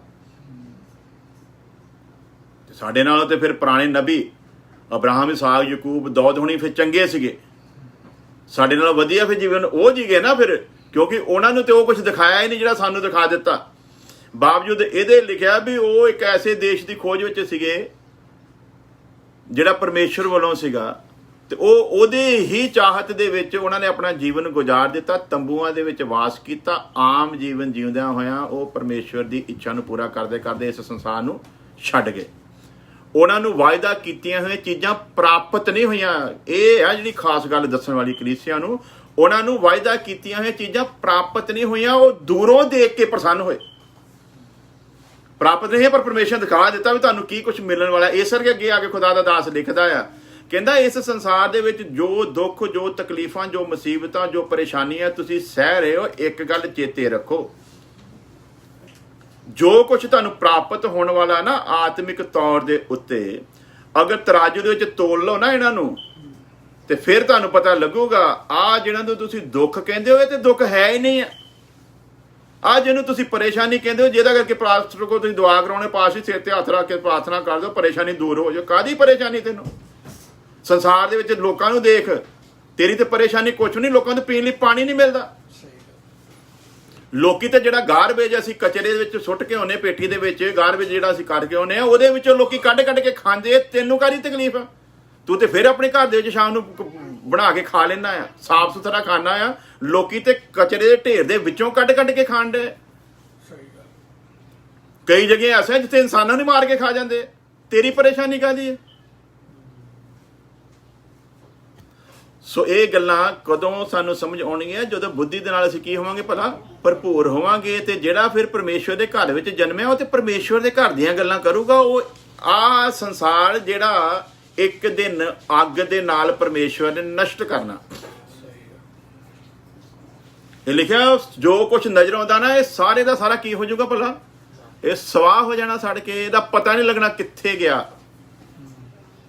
ਉਹਦੇ ਉੱਤੇ ਜਿਹੜਾ ਅਸੀਂ ਬੰਗਲਾ ਬਣਾਇਆ ਹੋਣਾ ਉਹ ਤੇ ਨਹੀਂ ਜਾਣਾ ਨਾ, ਉਹ ਤੇ ਅਸੀਂ ਪ੍ਰਭੂ ਨੂੰ ਮੰਨਦੇ ਆ, ਉਹ ਤੇ ਪ੍ਰਭੂ ਨੂੰ ਅਸੀਂ ਕਵਾਂਗੇ ਇਹ ਤੇ ਨਾਲ ਹੀ ਲੈ ਕੇ ਜਾਣਾ ਜੀ, ਇੰਨੇ ਚਾਵਾਂ ਨਾਲ ਬਣਾਇਆ ਸੀ। ਇਹ ਨਵੇਂ ਆਕਾਸ਼ ਤੇ ਨਵੀਂ ਧਰਤੀ ਦੇ ਵਿੱਚ ਅਸੀਂ ਲੈ ਕੇ ਜਾਂਦੇ, ਸਾਨੂੰ ਸ਼ਕਤੀ ਦੇ ਹਨੂਮਾਨ ਜੀ ਦੀ ਤਰ੍ਹਾਂ ਹੀ ਇਹਨੂੰ ਚੁੱਕੀਏ ਤੇ ਕਿੱਥੇ ਲੈ ਜਾਈਏ ਭਲਾ। ਆਹੋ ਜੇ ਹਨੂਮਾਨ ਜੀ ਲੈ ਕੇ ਜਾ ਸਕਦੇ ਸੀਗੇ ਪਹਾੜੀ ਨੂੰ ਚੁੱਕ ਕੇ, ਤੇ ਫਿਰ ਅਸੀਂ ਵੀ ਤਾਂ ਘਰ ਲੈ ਕੇ ਨਵੇਂ ਆਕਾਸ਼ ਨਵੀਂ ਧਰਤੀ ਦੇ ਵਿੱਚ ਚੱਲ ਜਾਵਾਂਗੇ ਨਾ। ਹਾਲੇਲੂਇਆ। ਤੇ ਫਿਰ ਸਮਝਣਾ ਕੀ ਹੈ ਭਲਾ, ਮੇਰਾ ਪਰਮੇਸ਼ਰ, ਬੁੱਧੀ ਦੇ ਵਿੱਚ ਸਮਝਣ ਵਾਲੀ ਕਿਹੜੀ ਗੱਲ ਹੈ, ਮੇਰੇ ਪਰਮੇਸ਼ਰ ਨੇ ਮੇਰੇ ਲਈ ਸਾਰਾ ਇੰਤਜ਼ਾਮ ਕਰਕੇ ਰੱਖਿਆ ਹੋਇਆ। ਇਸ ਜੀਵਨ ਵਿੱਚ ਮੈਨੂੰ ਕੀ ਚਾਹੀਦਾ ਆ, ਉਹਨੇ ਸਾਰਾ ਇੰਤਜ਼ਾਮ ਕਰਕੇ ਰੱਖਿਆ। ਕਦੋਂ ਚਾਹੀਦਾ ਆ, ਉਹਨੂੰ ਮੇਰੇ ਨਾਲੋਂ ਬਿਹਤਰ ਪਤਾ ਹੈ। ਇਸ ਕਰਕੇ ਮੈਨੂੰ ਇਹਨਾਂ ਚੀਜ਼ਾਂ ਦੇ ਲਈ ਗੈਰ ਲੋਕਾਂ ਦੀ ਤਰ੍ਹਾਂ ਤਰਲੇ ਮਾਰਨ ਦੀ ਜ਼ਰੂਰਤ ਨਹੀਂ। ਮੈਂ ਕਰਮ ਕਰਾਂਗਾ ਉਹਦੇ ਰਹਿਮ ਦੇ ਵਿੱਚ ਰਹਿ ਕੇ, ਬਾਕੀ ਫਲ ਲਾਉਣਾ ਉਹਦਾ ਉਸ ਸਮੇਂ ਦੇ ਉੱਤੇ ਆਪੇ ਲਾਉਂਦਾ ਜਾਊਗਾ। ਮੈਨੂੰ ਇਹਨਾਂ ਬਾਰੇ ਜ਼ਿਆਦਾ ਸੋਚਣ ਦੀ ਜ਼ਰੂਰਤ ਨਹੀਂ ਹੈ। ਮੈਂ ਤੇ ਆਪਣੇ ਪਰਮੇਸ਼ਵਰ ਦੀ ਇੱਛਾ ਨੂੰ ਪੂਰਾ ਕਰਨਾ ਆ, ਮੈਂ ਸਿੱਧ ਕਰਨਾ ਆ ਮੈਂ ਉਹਦੇ ਘਰ ਦੇ ਵਿੱਚ ਜਨਮਿਆ ਹੋਇਆ ਉਹਦਾ ਪੁੱਤਰ ਆ। ਮੈਂ ਸਿੱਧ ਕਰਨਾ ਆ ਮੈਂ ਪਰਮੇਸ਼ਵਰ ਦੀ ਸੰਤਾਨ ਆ, ਜਿਹੜਾ ਪੂਰੀ ਕਾਇਨਾਤ ਦਾ ਮਾਲਕ ਆ।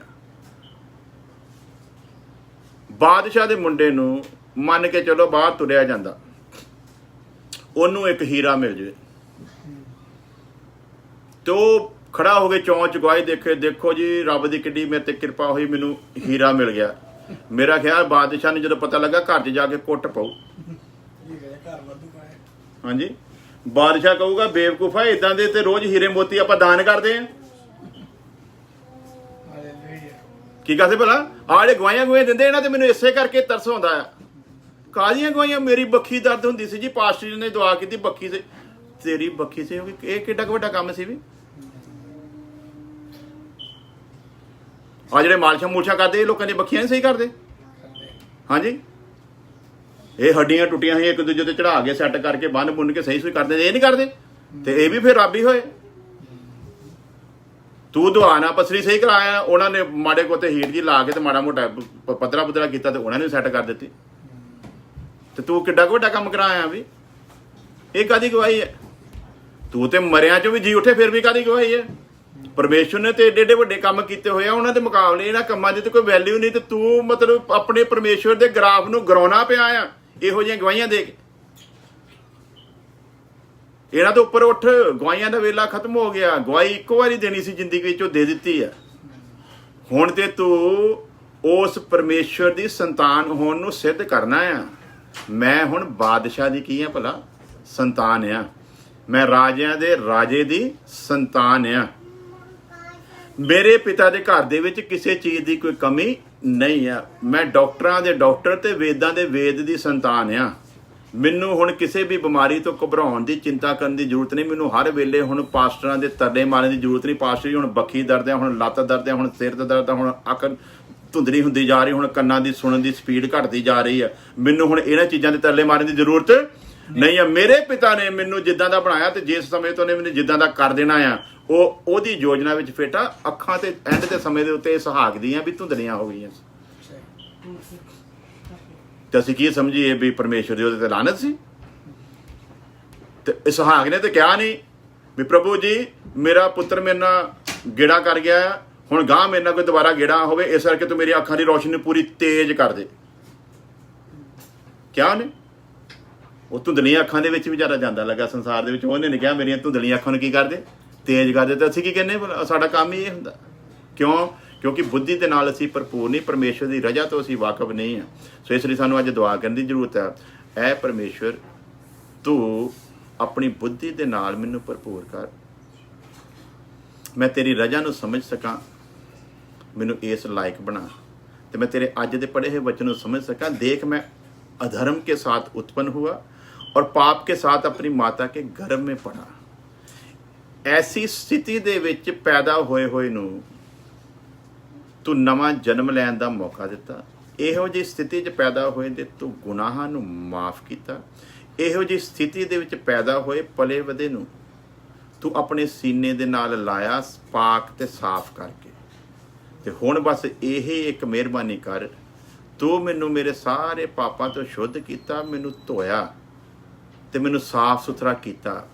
ਹੁਣ ਤੇਰਾ ਰਹਿਮ ਬਣਿਆ ਰਵੇ। ਜਿੱਦਾਂ ਦਾ ਸਾਫ਼ ਸੁਥਰਾ ਕਰਕੇ ਤੂੰ ਮੈਨੂੰ ਆਪਣੇ ਗਲ ਦੇ ਨਾਲ ਲਾਇਆ, ਮੈਂ ਹੁਣ ਤੇਰੇ ਆਉਣ ਦੇ ਵੇਲੇ ਤੱਕ ਉਸੇ ਤਰ੍ਹਾਂ ਦਾ ਸਾਫ਼ ਸੁਥਰਾ ਰਹਿ ਸਕਾਂ। ਆਪਣੀਆਂ ਅੱਖਾਂ ਨੂੰ ਬੰਦ ਕਰਦੇ ਹਾਂ, ਸਿਰਾਂ ਝੁਕਾਉਂਦੇ ਹਾਂ, ਪ੍ਰਾਰਥਨਾ ਕਰਦੇ ਹਾਂ। ਪਿਆਰੇ ਖੁਦਾਵੰਦ ਖੁਦਾ, ਤੇਰਾ ਧੰਨਵਾਦ ਕਰਦੇ ਹਾਂ ਤੇਰੇ ਅੱਜ ਦੇ ਵਚਨਾਂ ਦੇ ਲਈ। ਖੁਦਾਵੰਦ, ਜਿੰਨੇ ਵੀ ਲੋਕਾਂ ਨੇ ਇਸ ਵਕਤ ਸੁਣਿਆ, ਸਭਨਾਂ ਦੇ ਉੱਤੇ ਤੇਰੇ ਵੱਡੇ ਰਹਿਮ ਨੂੰ ਮੰਗਦੇ ਹਾਂ।